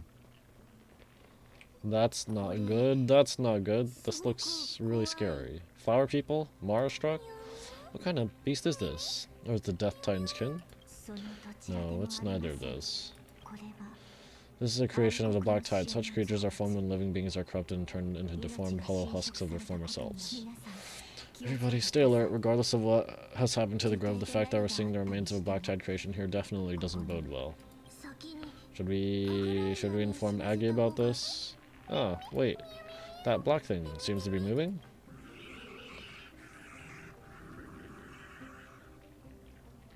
This kind of looks like a ZZZ ethereal too. The monster's alive. Tran will protect everybody. Tran, please hide behind us. Miss Echo, let's do this.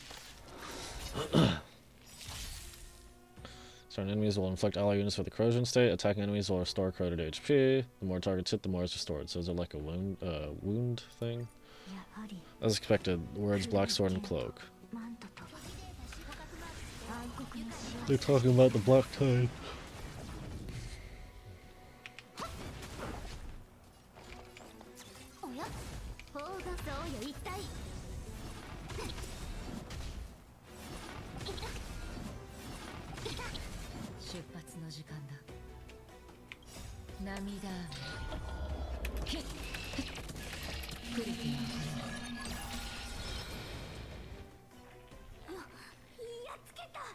You defeated it, little gray, little cast, you're so strong. What I feel like Fushron's gonna suffer, like, what's the word, disproportionately from this wound effect.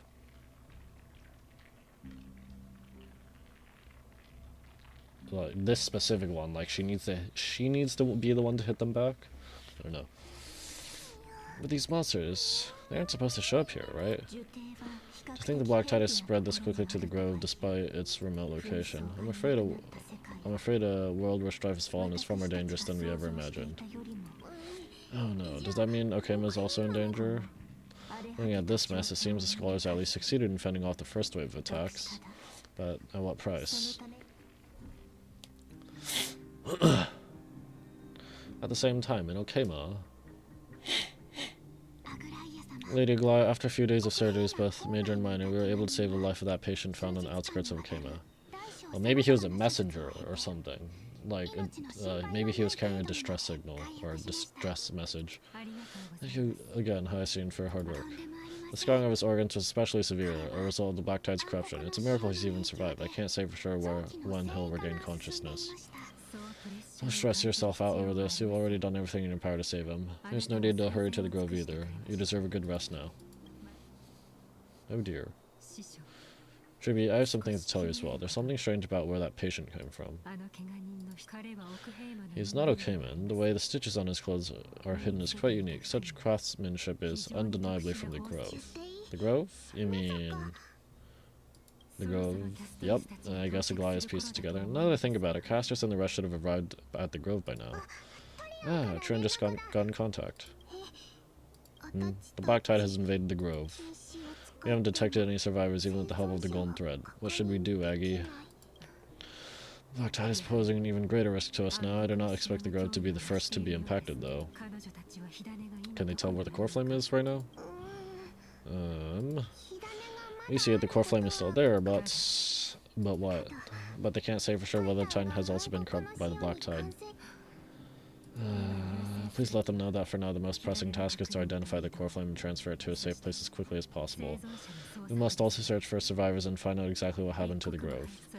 Oh, and find an Anaxa. Unless something went terribly wrong, he should still be alive. They've set off. Please stay safe, everyone. I pray for their safety too. Aggie, how do you know that Anaxa is still alive? I know that man all too well. If that blasphemous performer knew that he was not long for this world, he would most certainly try to seize the core flame and drag the Titan down with him. Is this a joke as well? Nope. I'm being serious this time. We're facing threats from both within and without.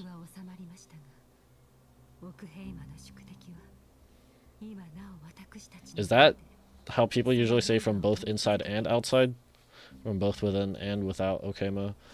The merciless carnage may have ceased, but Okama's nemesis continue to sharpen their blades even now. We have even prepared the gallows from which to hang us already. You mean...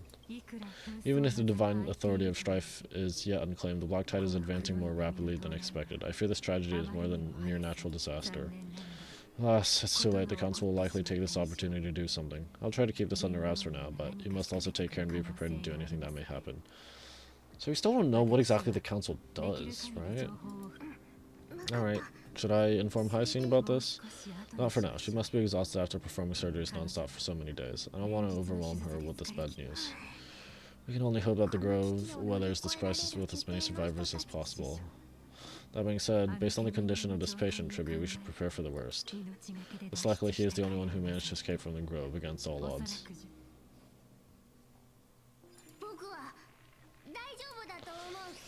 Everything will be fine. The people at the Grove are really smart. They'll definitely be able to chase away the Black Tide. The guy said that Anaxa is still alive. If that's true, then there's still hope for everyone else, too. Who's this Anaxa anyway? Why does everyone seem to have some kind of trust in him? How should I put it? Lady Glide doesn't trust Anaxa at all, I'm afraid. That makes complete sense. Were you in a similar position? Were you in a similar situation before, friend? Yeah, I almost died. Believe me, she is far nicer to the two of you than she is to Anaxa. Despite being a crisis era, Anaxa resolutely believes that Titans and prophecies are a load of nonsense. During our regular citizens' assemblies, she always votes to oppose the flame chase journey. Huh? And he's still able to conduct research there? Didn't you just say that the Grove is an academy that was established around a Titan? What makes someone a crisis era then? Like, why is he one? Or is that, like, part of the prophecy, I guess? Troy knows the answer to that. Everyone says that Cerseus, who symbolizes reason, is the most tolerant of novel ideas. Apart from Kephale, they're the Titan who treats us the best. Well, it looks like Cerseus must really be open-minded if they're accepting of even this kind of novel idea. Yes, that is how we formed an agreement with those Titans who bear no harm toward humanity. If they agree to support us on their flame chase journey, we'll wait till the final moments of the journey to restore their core flames. With the exception of Ornyx, that is. They didn't lend us their power willingly. I don't think Ornyx was as reluctant to help us as you put it, or they wouldn't have deemed Echo worthy and allowed me to journey alongside all of you. It is true. It's also fortunate that these gods weren't corrupted by the Black Tide and did not descend into madness. Tran believes the Cerseus will be alright. After all, everybody says that the people of Grove are really smart. So, Little Grey and Little Cass, just leave the task of finding an axe and everyone else to Tran. It's easy for Tran to look for people because we can fly. Good idea. In that case, please bring the weft along with you, Lady Tran. The golden thread will be much more effective from up above. Please promise us that you'll take care of yourself. Okie dokie, if Tran gets in trouble, we'll look for all of you. In return, if you get in trouble, remember to call for Tran, okay? We'll come right over and open the gate for you. That's the other thing I wish to mention. Do not open the gate unless you have no other choice, Lady Trion. Your body is not in good shape at the moment. Okay. We'll keep that in mind. Trion was just trying to help. Of course we know that. After all, Lady Trion is a demigod, most powerful among all of us here. Remember all those brave heroes and the tales you heard? They would also save their strength until the very last moment. That way they could ensure that nothing went wrong with their plans. Isn't that right? In that case, brave Trion shall clear the way for all of you. Lady Trion is so motivated. I mustn't fall behind. I use something to help all my friends that only I have.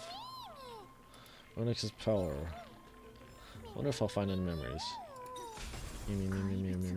So many monsters. Maybe I'll find some useful memories here. Let me try. Mew.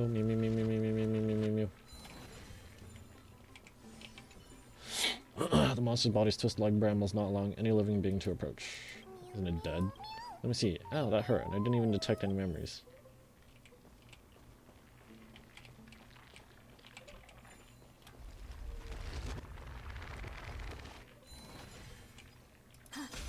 Aha! Do I get an achievement for this?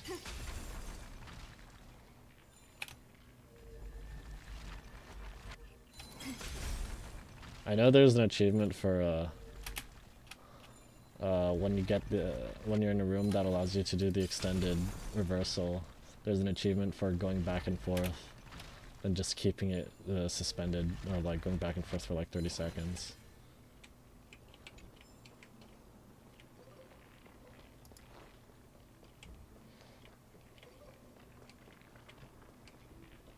Box.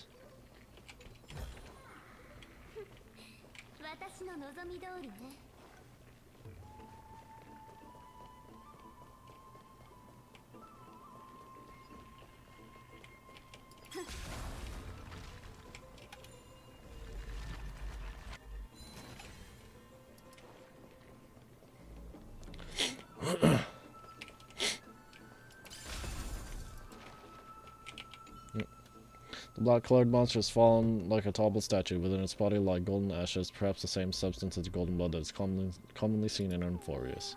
Mem. That's no good, I didn't see anything.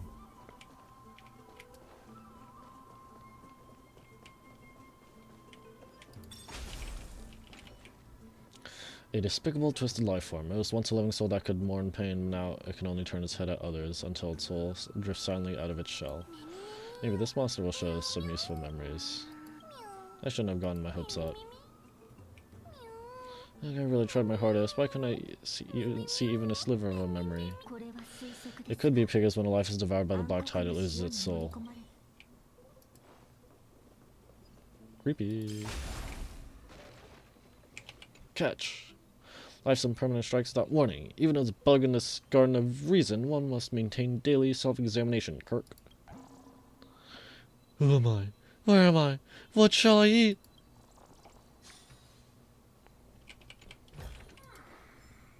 Box.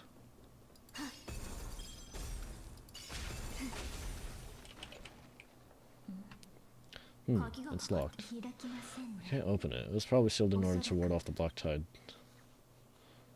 Flaming Lance, charge! Save your energy. Genesis' power is far stronger than we could ever imagine.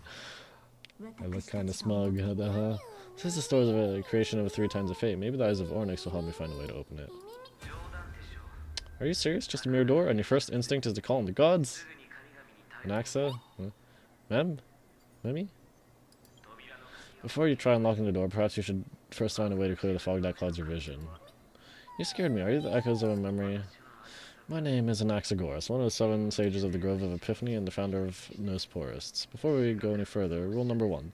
Do not call me Anaxa. Okay, Anaxa. I'll just stick to Anaxa. Now can you tell me?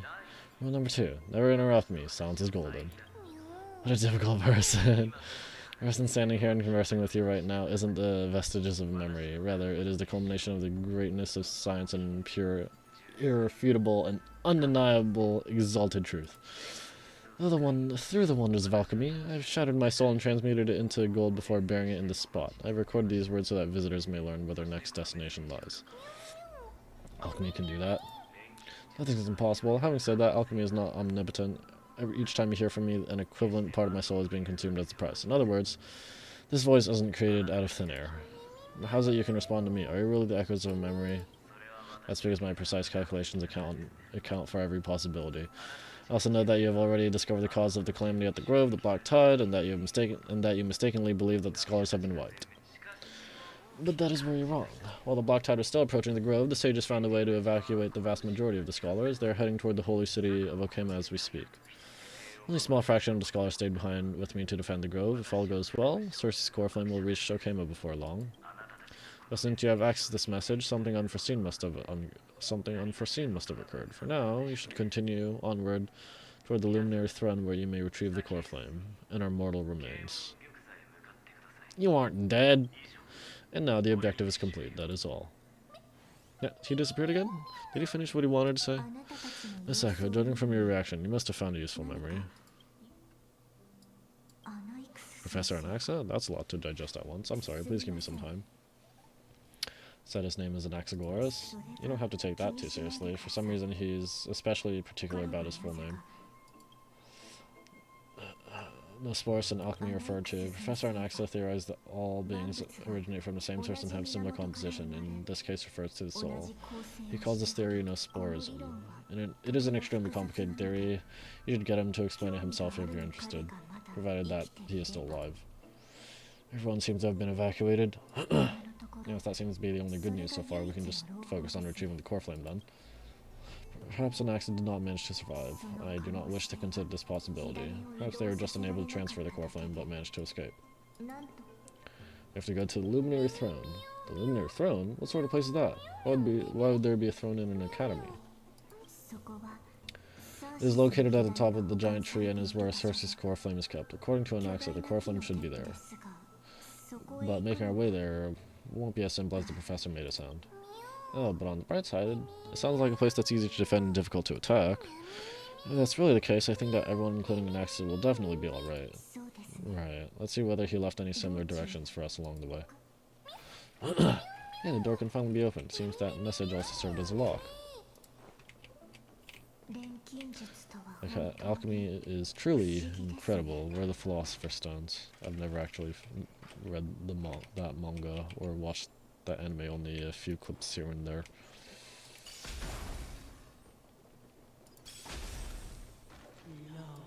Happiness abandoned in this lush land by God's chosen. Huh? What's that sound?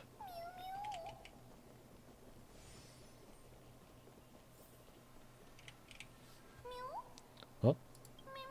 There's no one here. Did I just imagine that singing? No, you didn't imagine it. I heard it as well. I'm afraid that someone's probably nearby, as we're unable to ascertain whether they are friend or foe. We better remain cautious. Giants raised their glasses in a toast beheld by the 12 constellations. It's that voice again. This time it's coming from... I have no clue where it's coming from. There's too much echo in this library.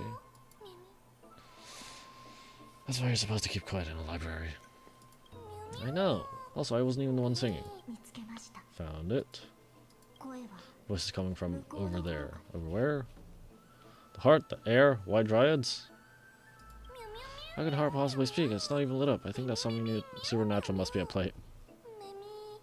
We literally see the ghosts, the incorporeal. Of course it's supernatural. No, it seems to be coming from somewhere even further away. Let's go check it out. Slow down, we don't want to alert them. What is this? What? What? Oh.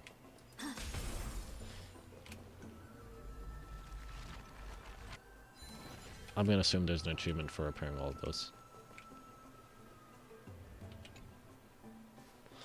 Statue resembling an old man draped in red, seated in meditation. Resembling an old man draped in red, seated in deep meditation, capable of singing.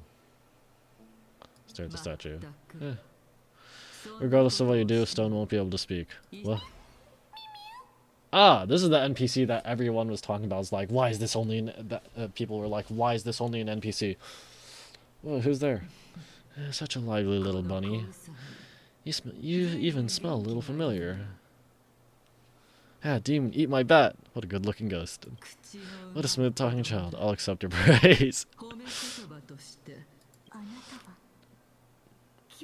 Who are you? Keep your distance and identify yourself, otherwise you'll face the consequences.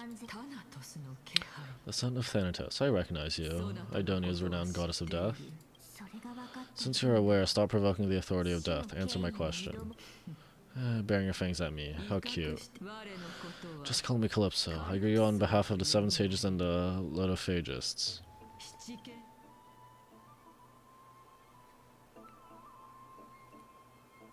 Hi, Professor. I understand what you're saying, but are you a specter? Of course not. Just ask the fair lady beside you. She'll definitely know the reason why.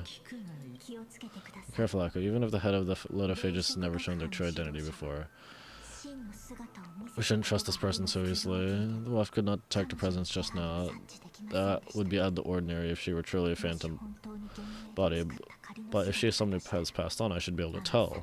Let me test her. Do you mind if I join your private conversation?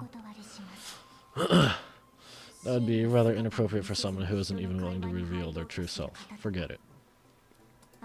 However, I'm going to ask you some questions. Please answer them truthfully, if you can do so without hesitation. We won't treat you as an enemy for the time being. A pop quiz? Well, that sparks my interest. Go ahead. What was the topic for the grand finals of the 752nd Great Debate?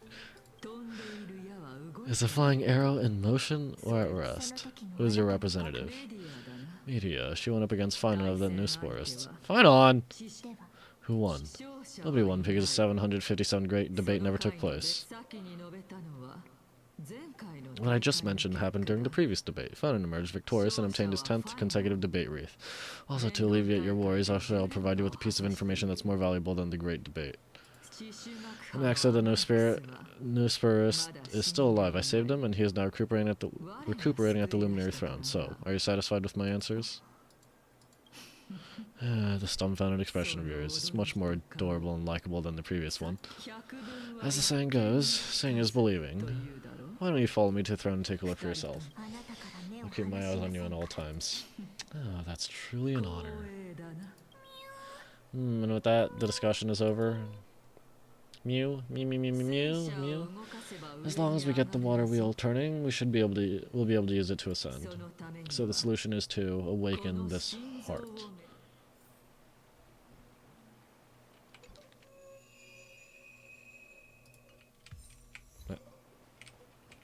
Bug! Cheater, nymph! How could you? Almost have just a tiny taste of this honeydew of knowledge and I'll ace the final exam. Now, since nobody's around... No. Wait, are there more final exams? Ah!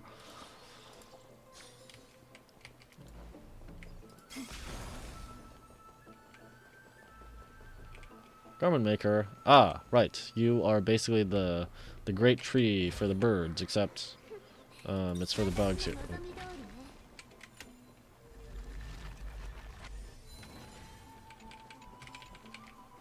Let me, okay.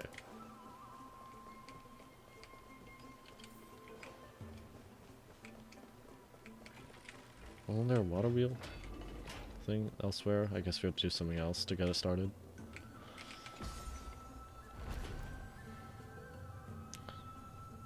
I'm gonna disappear for a moment again and drink some water. Is that the Chamber of Purifying Tears? You have a good memory.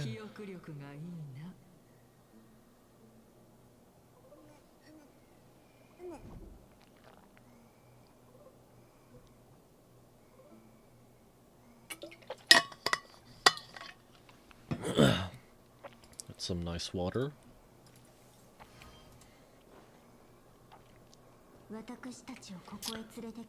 Why exactly did you bring us here?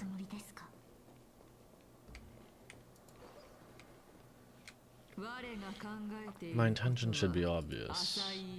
See that shallow pond over there? Water lilies grow there. Initially, Circes watered them with her tears, while Nestium nurtured them with affectionate love. They are a token of the eternal companionship between the two gods. All the two of you have to do is cross the deep well and retrieve the golden bough of vows for me. Golden bow? Bow? I don't know. God, you're making things sound too complicated. All you want us to do is retrieve the flower, right? Is this how you're going to test the nameless? Indeed. Could it be that you actually do not know how to proceed? We can retrieve it, but I advise you not to waste your time on any schemes. Oh my, I'm helping to eliminate your worries and obstacles, and yet I receive nothing in return? Besides, the bow is essential for awakening the heart and drawing water out of the source. If you can't find it this time, you can just remain trapped here for the rest of eternity. What's that supposed to mean? Are you planning to keep us here forever? You're overthinking things. We're all in the same boat. Although it would be absurd to say that I have no other motives. Since you brought it up, I might as well take this chance to explain. I'm simply making use of this opportunity to see what you two are made of. So, is that thoughtful enough? Is that truthful enough for you? See what we're made of? Could you have phrased that any more directly? Now's not the time for me to elaborate further. So, please proceed. As a student of an AXA, equivalent exchange should be something that you're familiar with. I cannot deny that. Since our interests are aligned right now, it's better for us to do as she says. Besides, she knows about my past. Even though I'm not able to elaborate much, I can tell you that she has reasons to fear me. If you unfortunately turn out to be her ultimate target, please don't worry. I will promptly intervene. It's so reassuring to have Cass around. I should put my brain to use too, then. Well, the time dimension revealed by the orb shows water lilies growing there.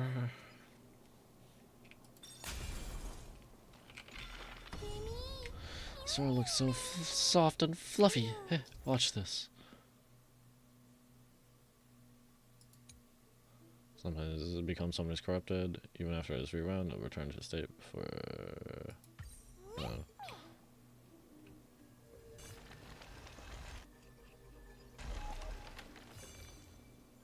Hey. Oh. Okay.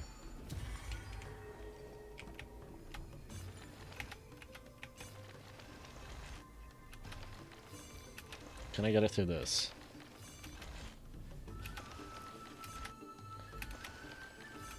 I just have to do this for 30 seconds, right? Or something.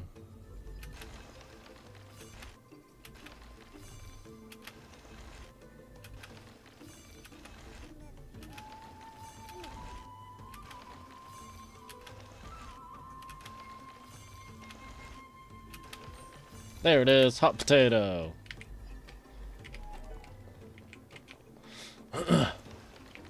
Art thou enemy? Yes. Get thee out.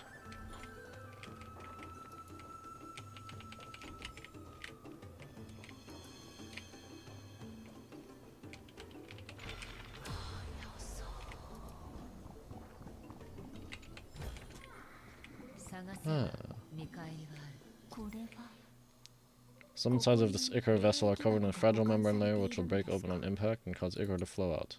When ichor comes in contact with the flower bed, it will grow a cognous bloom. When rewinding, you can rewind both to their original states. Each side of the ichor vessel might be covered in different membranes. Destroying membranes on different sides might generate different results. That's...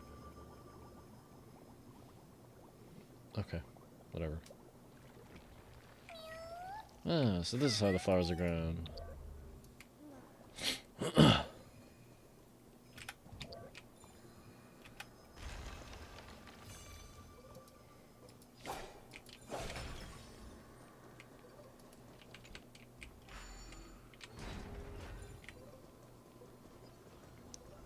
Get the out.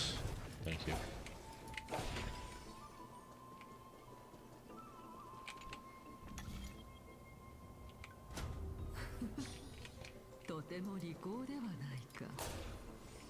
How smart.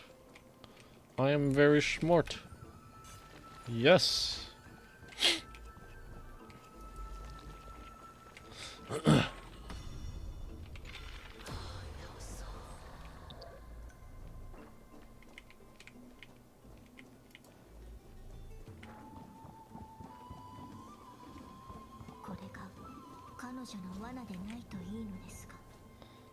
Let's hope this is not a trap set by her.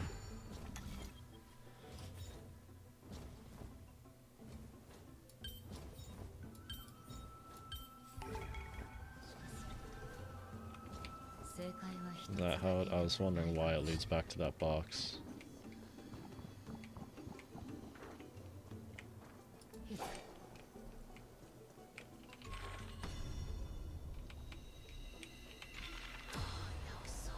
So how do I reset this thing?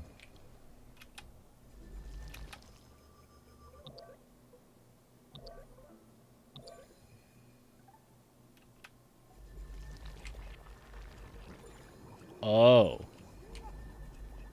If I'm standing on it, then it'll let me go up.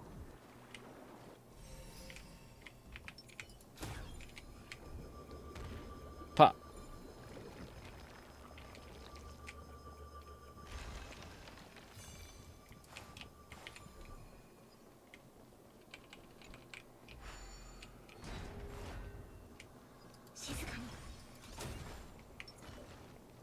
Get the... wait. Ooh. The... out box?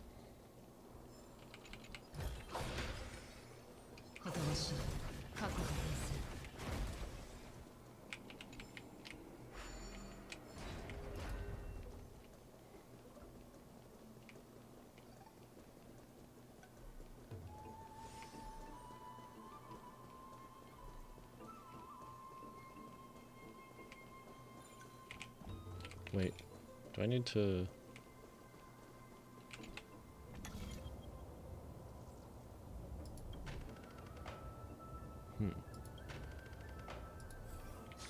What was on the other side?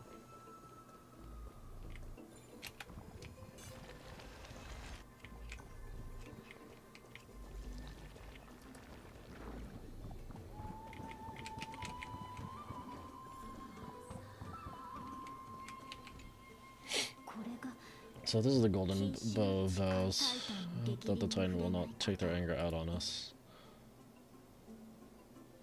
So all we're doing is simply provoking the Titans. Don't worry, there are Ceruleans that have my back. If only they could interfere in the affairs of the Titans. So lustrous and beautiful, even more magnificent than before. Hey, Carl, don't suddenly appear out of nowhere and scare me like that. My tiny little heart cannot take it. This is already the second time. Understood. My apologies, Pink Bunny. It's Pink Bunny this time? I'm truly an all-encompassing species. Is this the legendary golden bow of vows? We'll know once we test it. There's a secret passageway beyond the pond. It's faster if we take that path. I took your treasure! Surely there's wonder behind this waterfall. Yep. Every JRPG... Wait, what waterfall? Wait, what? That's not a waterfall. Heroic quest and a mystical blade that defeats all monsters as soon as you pull it out. That's how all the bard story goes, right?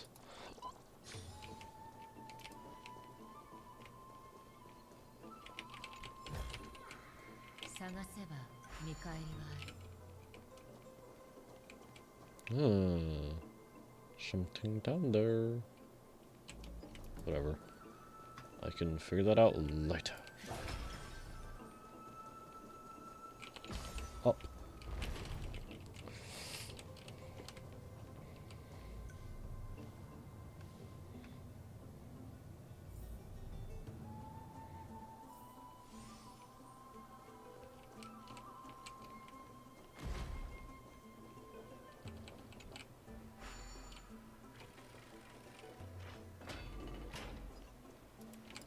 I'm back. Where's the thing? It was this thing, right? I'm assuming it doesn't work. Yep.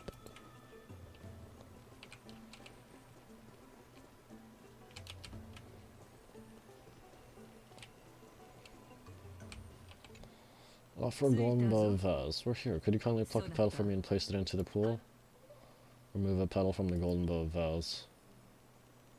Bow of vows. Now, can our little goddess perform that again? Eh? That being the oath of Nestia's priests. Right, got it. Oh, Nestia, with the weft as my vow, I beseech you, entwine my body with your golden thread and affection. Oh, it really lit up. What's the principle behind this? It's just an ancient promise between the Titan and humans. So, what do you think? I really used the golden bow of vows, and I did not send any traps for you, right? That is indeed true.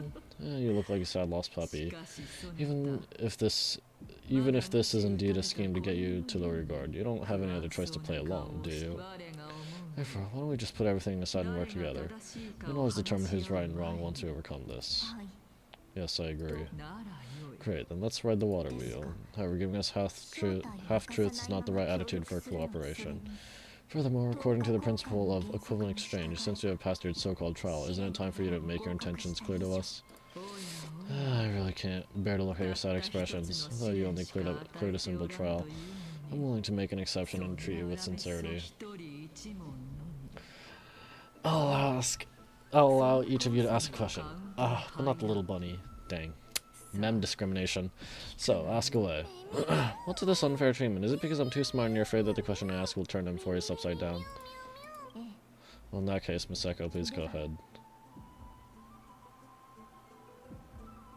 This is my question!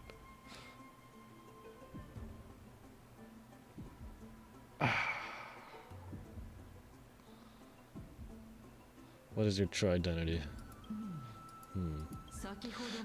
As I've previously mentioned, I'm one of the 7 sages of the Grove of Epiphany. If you think that this answer is insufficient, then I'll add to it. I'm the leader of the 7 sages. Well, it's your turn now, little goddess of death. My question is, was your previous answer the whole truth and nothing but the truth? There's no point in making this unnecessarily complicated. That applies to you as well. However, we do not harbor any hostility. We merely want to avoid any potential harm to us. Lady Calypso, if you want us to work together more effectively, I advise you to answer my question honestly. Alright, I was completely truthful in my response just now. I have not deceived you, nor will I. With all due respect, omitting facts can also be considered deceit. Is that so? Regardless, I still stand by my previous response. Then please lead the way. After all, facts speak for themselves. The truth will come to light once we arrive at the luminary throne. Alright. I originally thought that you were just a beautiful flower planted in the mortal realm by the hand of shadow, but now I see you have some prickly thorns, too. I'll just consider that a compliment. Indeed, I'm complimenting your charming naivete. Oh dear. Naivety. Naivete, whatever. Alright, go ride the water wheel. I'll wait for you up there. Yeah, so you don't actually have to take the water wheel? She doesn't.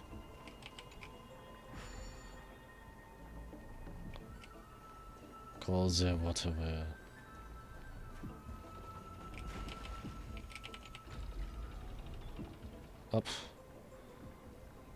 Up. Scuffed.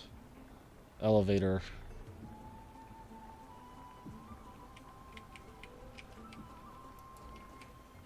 Box? Hey! Get the frick out of here! Give it back! I don't remember what it's called.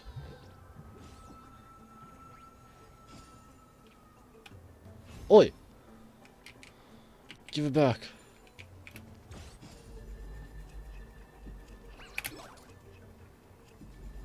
Give it back.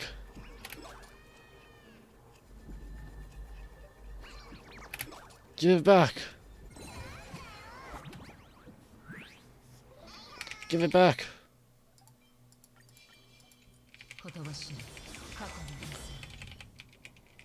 Recognize this place, you're standing in a titan's heart. If I could manage to steal that, I, Barthos, go down in history as the greatest thief of all. Well, in parts, funny, isn't it? Exactly, I, Barthos, have quite the sense of humor. Speaking of Circes, did you know they originally came from a strand of Kephali's hair? I once thought of trying the same, cutting my hair to see what would grow, but guess what? I suddenly realized I had no hair. Okay, like Athena or something, popping out of the forehead fully formed, or something. Oh, I have to stop it?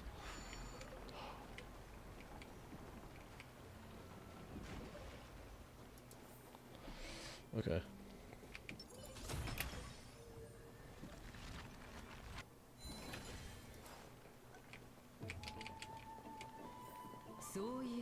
Speaking of which, don't you also have a red-haired companion? Trian. Seriously, exactly how much do you know about this? Mammy. Not too much, it's just that I seem to hear the sound of a bee buzzing around.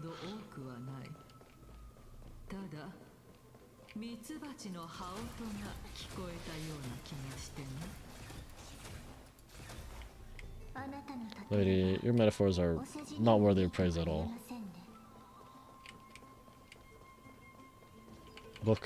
Bug.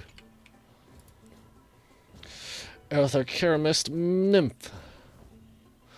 Our sins alone can fulfill our souls, while cold reason only kills them, like a blade destroying pure, tender buds. When facing true beauty, any thoughts are but sacrilege. Kirk.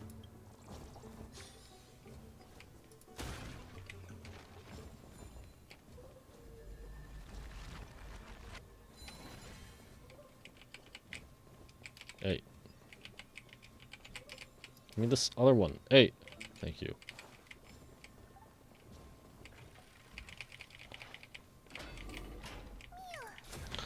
Phew, finally some fresh air. But the wind feels chilly.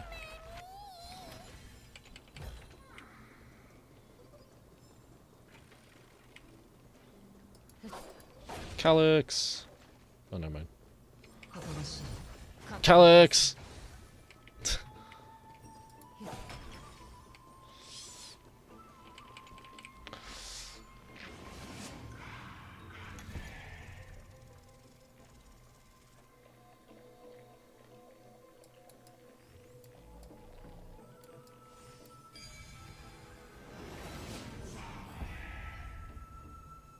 Is that Trion? That is Trion. Hi hi. Oh, this little gray, little cat and the pink puppy. Forget it. I'll just be a puppy. Be forgiving. Be forgiving. Lady Trion, are you alright? Were you hurt? No, Trion flew up high in the air so the monsters couldn't reach us. Did you find an axe? Yep. The spindle that Aga gave us is so powerful that Trion seems to have found an axe. He's near the treetop. Even though our perception of him is very weak, it's not like the white dryads from before. Since Trion was alone and afraid it might be dangerous, we did not fly there to take a look. Seems like Lady Trion did not forget our promise. Anaxa is indeed still alive, and he is at the Luminary Throne right now. It seems like Lady Calypso did not lie regarding this. Calypso? Who's that? She seems to be the head of the Lotophagists. Oh, so you found a survivor. But the golden thread doesn't seem to be able to sense the person you're talking about. Come and meet our other companion. Where'd you go off to? Come and going without a trace. She's such a strange person. Oh, actually Trion also found this. Could this be related to the person you're talking about? Doesn't seem like it. This is a piece of burnt cloth? Yep, Trion found it on a branch not long ago. Trion even used the golden threads to search and found that the entire grove is giving off a similar aura. Maybe Anaxa left it behind using alchemy in order to guide us? Trion doesn't think so, because when Trion picked it up, we didn't see anything at all. And judging by the golden thread, the aura seems to be all around. Excuse me. Lady Trion, where's the aura gathered at right now? Seems to be a little higher and a little ahead of us. The Dome of Devotion. Calypso, just where are you hiding? I'm gonna assume there's some achievement or something for rewinding all of these. Book. Or something. I have to use Hand as a Grass. I don't feel like it. Oh, whatever. I did not read that. Whatever.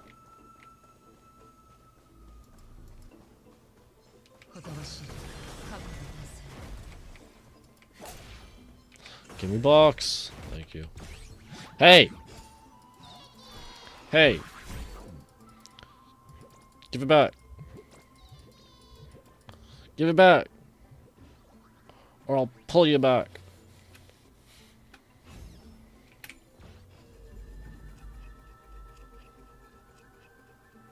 Give it back.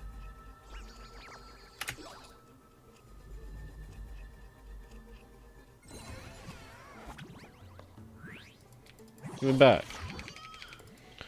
Indeed, as I said, the tricks are under the Titan's nose. However, tricks must involve surprise attacks. Yeah, well.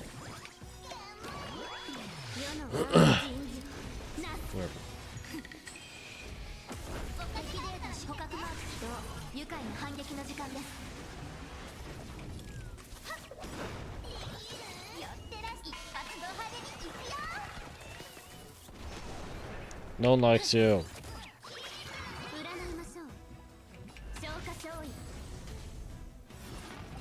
Thank you.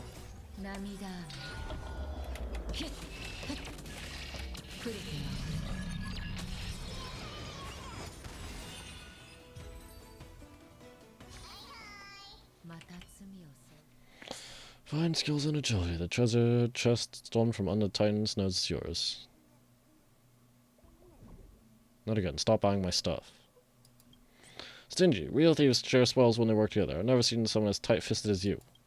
Fine, it's all just a game anyways. Even Ancestor Zagreus once said the ultimate meaning lies within the game. Only the game can make its meaning point back to itself.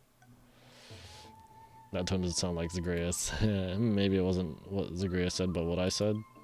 No, Barthlos, would never speak like that. It must have been what Zagreus said. Alright, we're old friends now. Take your treasure and devote yourself to your own game. We'll meet again. Just F off! F off!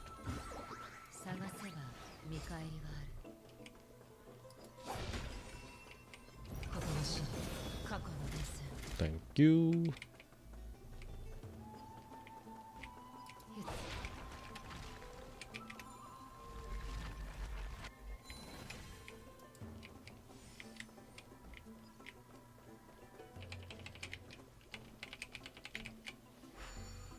So much for hidden passage when it's shining a beam of light towards the target.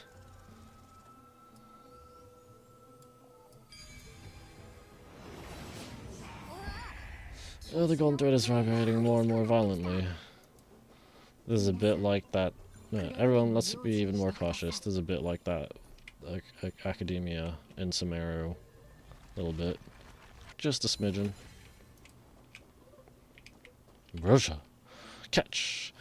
This ingredient. It's sweet. Nothing like the records say. These data are not nearly enough for accurate conclusions. Maybe I should take one more taste. Kirk.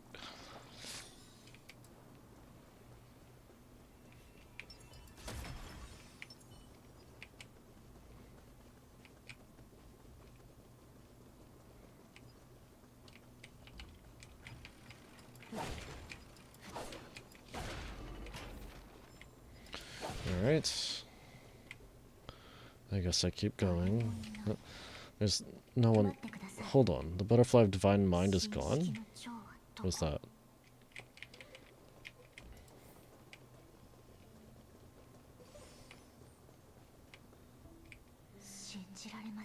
That can't be. Was it fending off... Was it for fending off the black tide? Or perhaps... What exactly is this butterfly of divine mind? Is it a very powerful guardian monster? No, how should I put it? It's considered a safeguard for the Titan's core flame. This butterfly is created from Nestia's remaining divine mind and bears the responsibility of guarding the core flame. Legend has it that someone can only pass the trial of the butterfly by proving they possess pure and unselfish love within their heart. Only then can they awaken the great tree to open up the path to meet Circes. But how are we going to prove it? Well, tell the Titan I love your work? Mem is good at doing that. Sorry, but even I don't know how. After all, this is a secret among secrets that only a select few in the entire grove and even Amphorius know. Rather than worry about this, Lady Trion, did the golden thread react to anything around here? No. That unknown thing seems to be even further ahead and higher up. But isn't that a dead end up ahead? Perhaps we can try again. Let's see if the butterfly will still react to the golden bough of vows, despite having dissipated. If it's indeed the token method and the token mentioned in the legends, there should be a reaction. Take a petal, take a single petal from the golden bow of vows and offer it with both hands. The butterfly didn't even move an inch.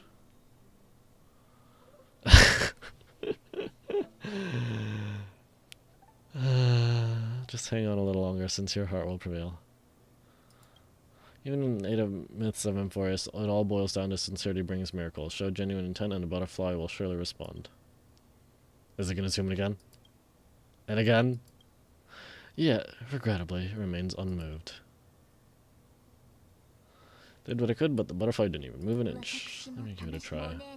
Oh, Nestia, with the weft as my vow, I beseech you, entwine my body with your golden thread and affection. Nope. Nope. The butterfly still didn't move 1 inch. Ah, Trian, what's going on? Lady Trian, even Mem, where they disappeared to? Little Gray, little Cass, look over here, quick. Where? Memmy is about to burst into flames.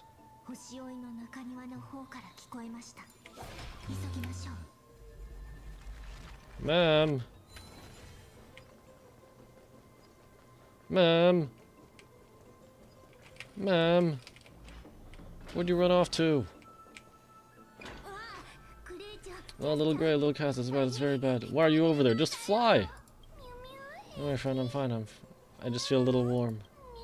It would be best if you keep me from becoming a snack for these little things. Why are you even here? Sorry, I shouldn't have called you guys little things.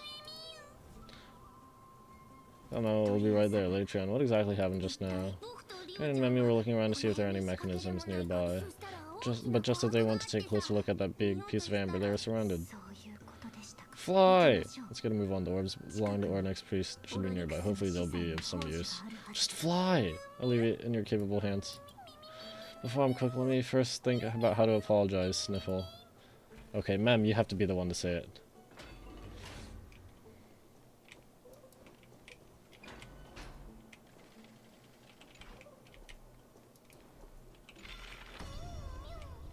Loop, loop, loop. It feels so much cooler now. What? Are you underwater? What?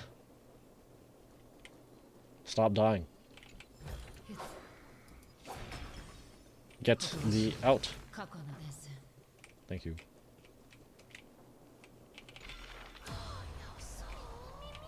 My fur is still drying. Disconnect, let's hurry. Memory is already bouncing around due to heat. Oh, this is a sweet little dance to express my apologies.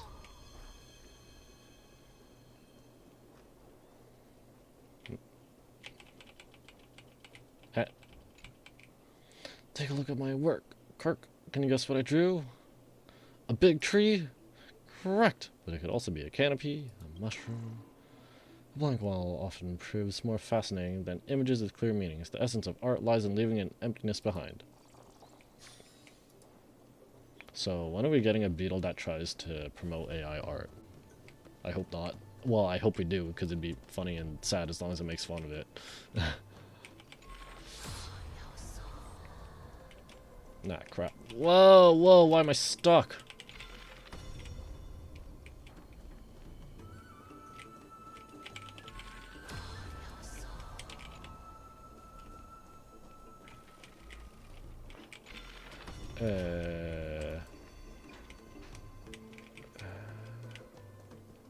How does one get over there?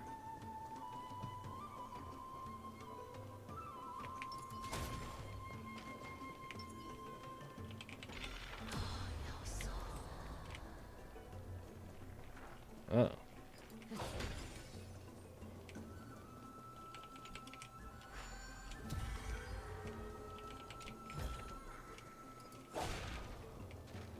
Oh.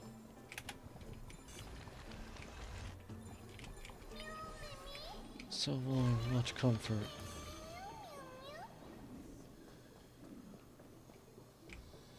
Oh my goodness.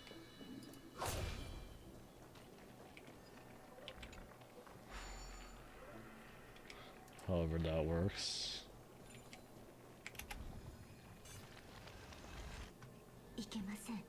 Oh no, I'm starting to smell something delicious. Yeah, that must be because I can't help giving off an irresistible charm.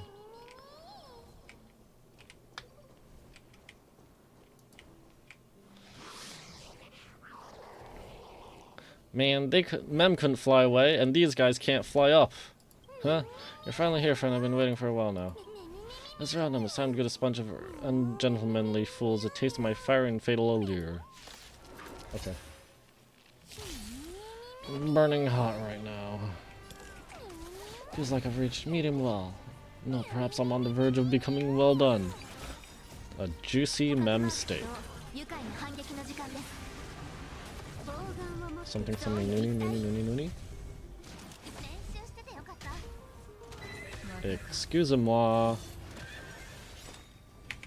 Didn't attack Fushan.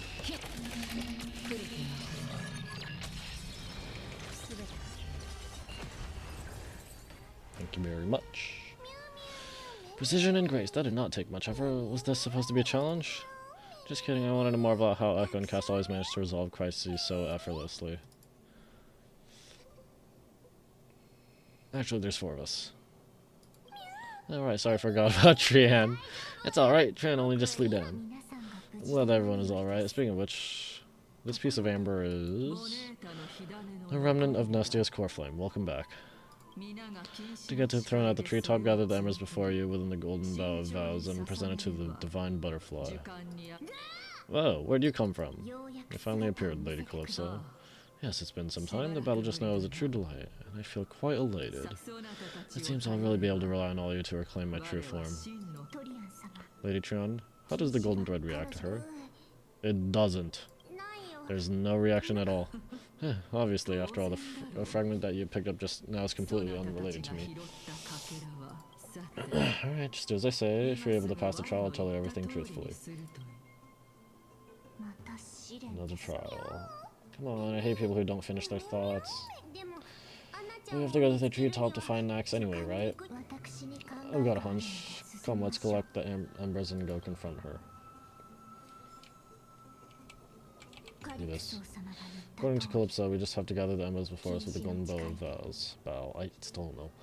As the golden water lily touched the amber, flames spill from its petals. Curiously, the fire does not consume the entire flower, only faint sparks gather at the lips, subtly burning. How incredible. So we just have to present it to the butterfly?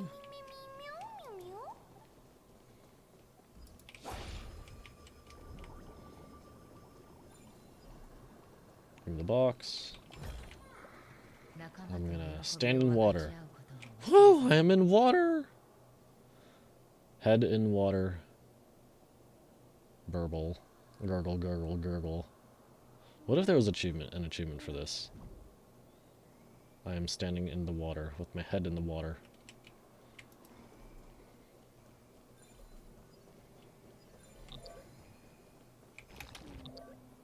Hey.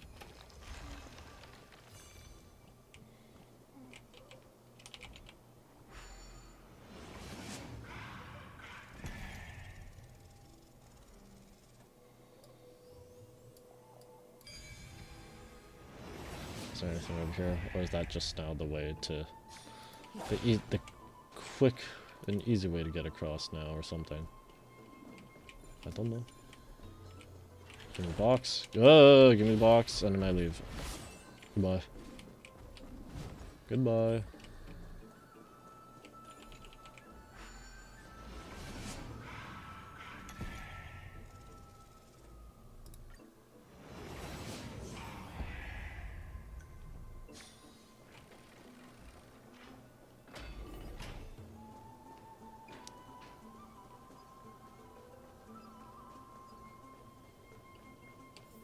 Alright.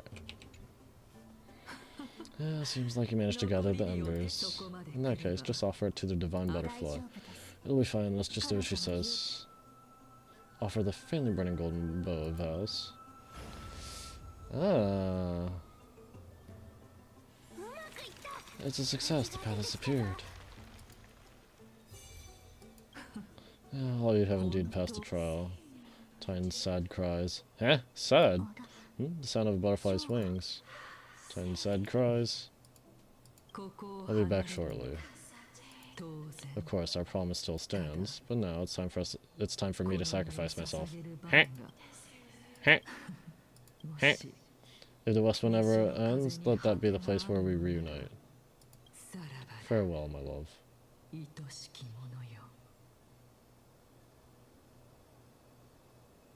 So Calypso was the one with the pure love and whatever or something. Hey, Lady Calypso, this is. It's nothing much. Thank you so much for your help. Now it's time for me to fulfill my part of the promise. Well, in that case, I can start. You're actually Circe's, right? What's going on? You're the Titan? Oh my, the children of humanity have passed the final trial at last. I was wondering when you were planning to expose me. How do you know? The riddle-like trials, you're distrustful, yet since your character referring to Anestia as your love, and the head of the Lotophagus is actually called Medea, not Calypso. Since you knew from the start that I was not who I said I was, why did you wait until now to expose me? Because I did not believe that Circe would walk this world in a human form. I was also afraid that the Titans were under the control of the Black Titan would do us harm. Also, to make a claim, one must have evidence. This is the precious knowledge that I acquired during my time at the Grove. Excellent. To think we were able to gain a new chance at life in the midst of death. Fate truly is a mysterious thing. Well, shouldn't you also tell us why you went through all the trouble setting up these riddles? No, the reason's quite simple. I needed your help, and just like how you were wary of me, I had to ensure that you were not villains who were trying to get their hands on the core flame. I also had to ascertain that you were capable of dealing with the threat at hand. Is this threat related to the Black Tide? Indeed, and it's even more related to that lost item from before. Its owner is a quiet and paranoid hunter who seems to have been reborn from the Black Tide and is attacking along with it. As I could not do anything about him, I split my body up and escaped to avoid harm. I bided my time for a chance to seek assistance. Unfortunately, this is not a sustainable long-term plan.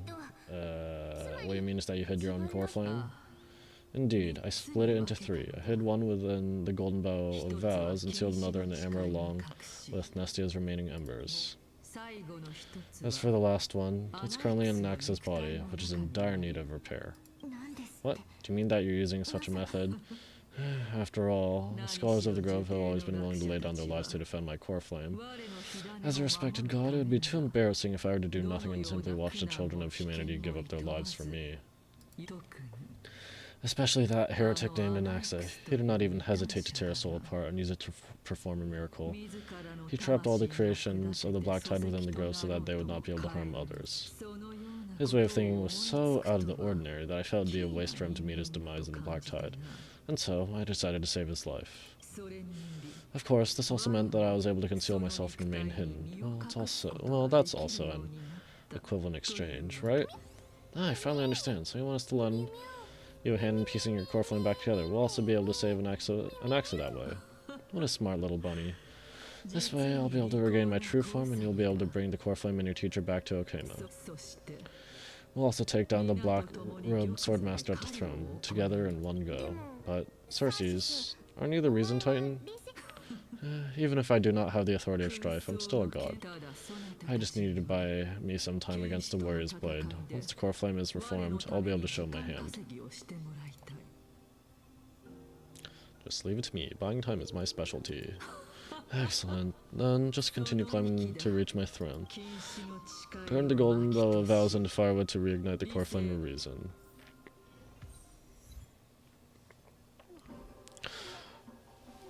Okay. Well, it has been almost 2.5 hours.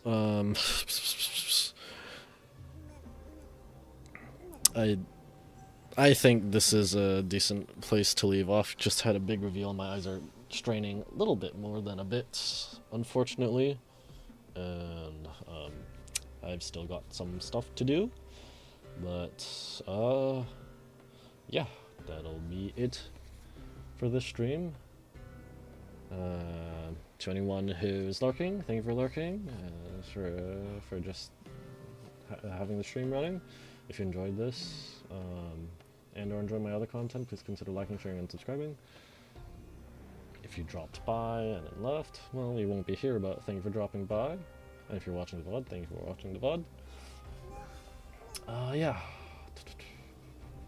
Leave any feedback down in the comments below. Thanks, and I'll see you next time, which will hopefully be tomorrow, Thursday. I'm going to try to get streaming a little earlier. I have no idea how long this is going to be, but based on 3.0s, it's probably still going to be a while. I don't think I'd finish it Thursday. But yeah, thanks again. See you next time. Bye-bye.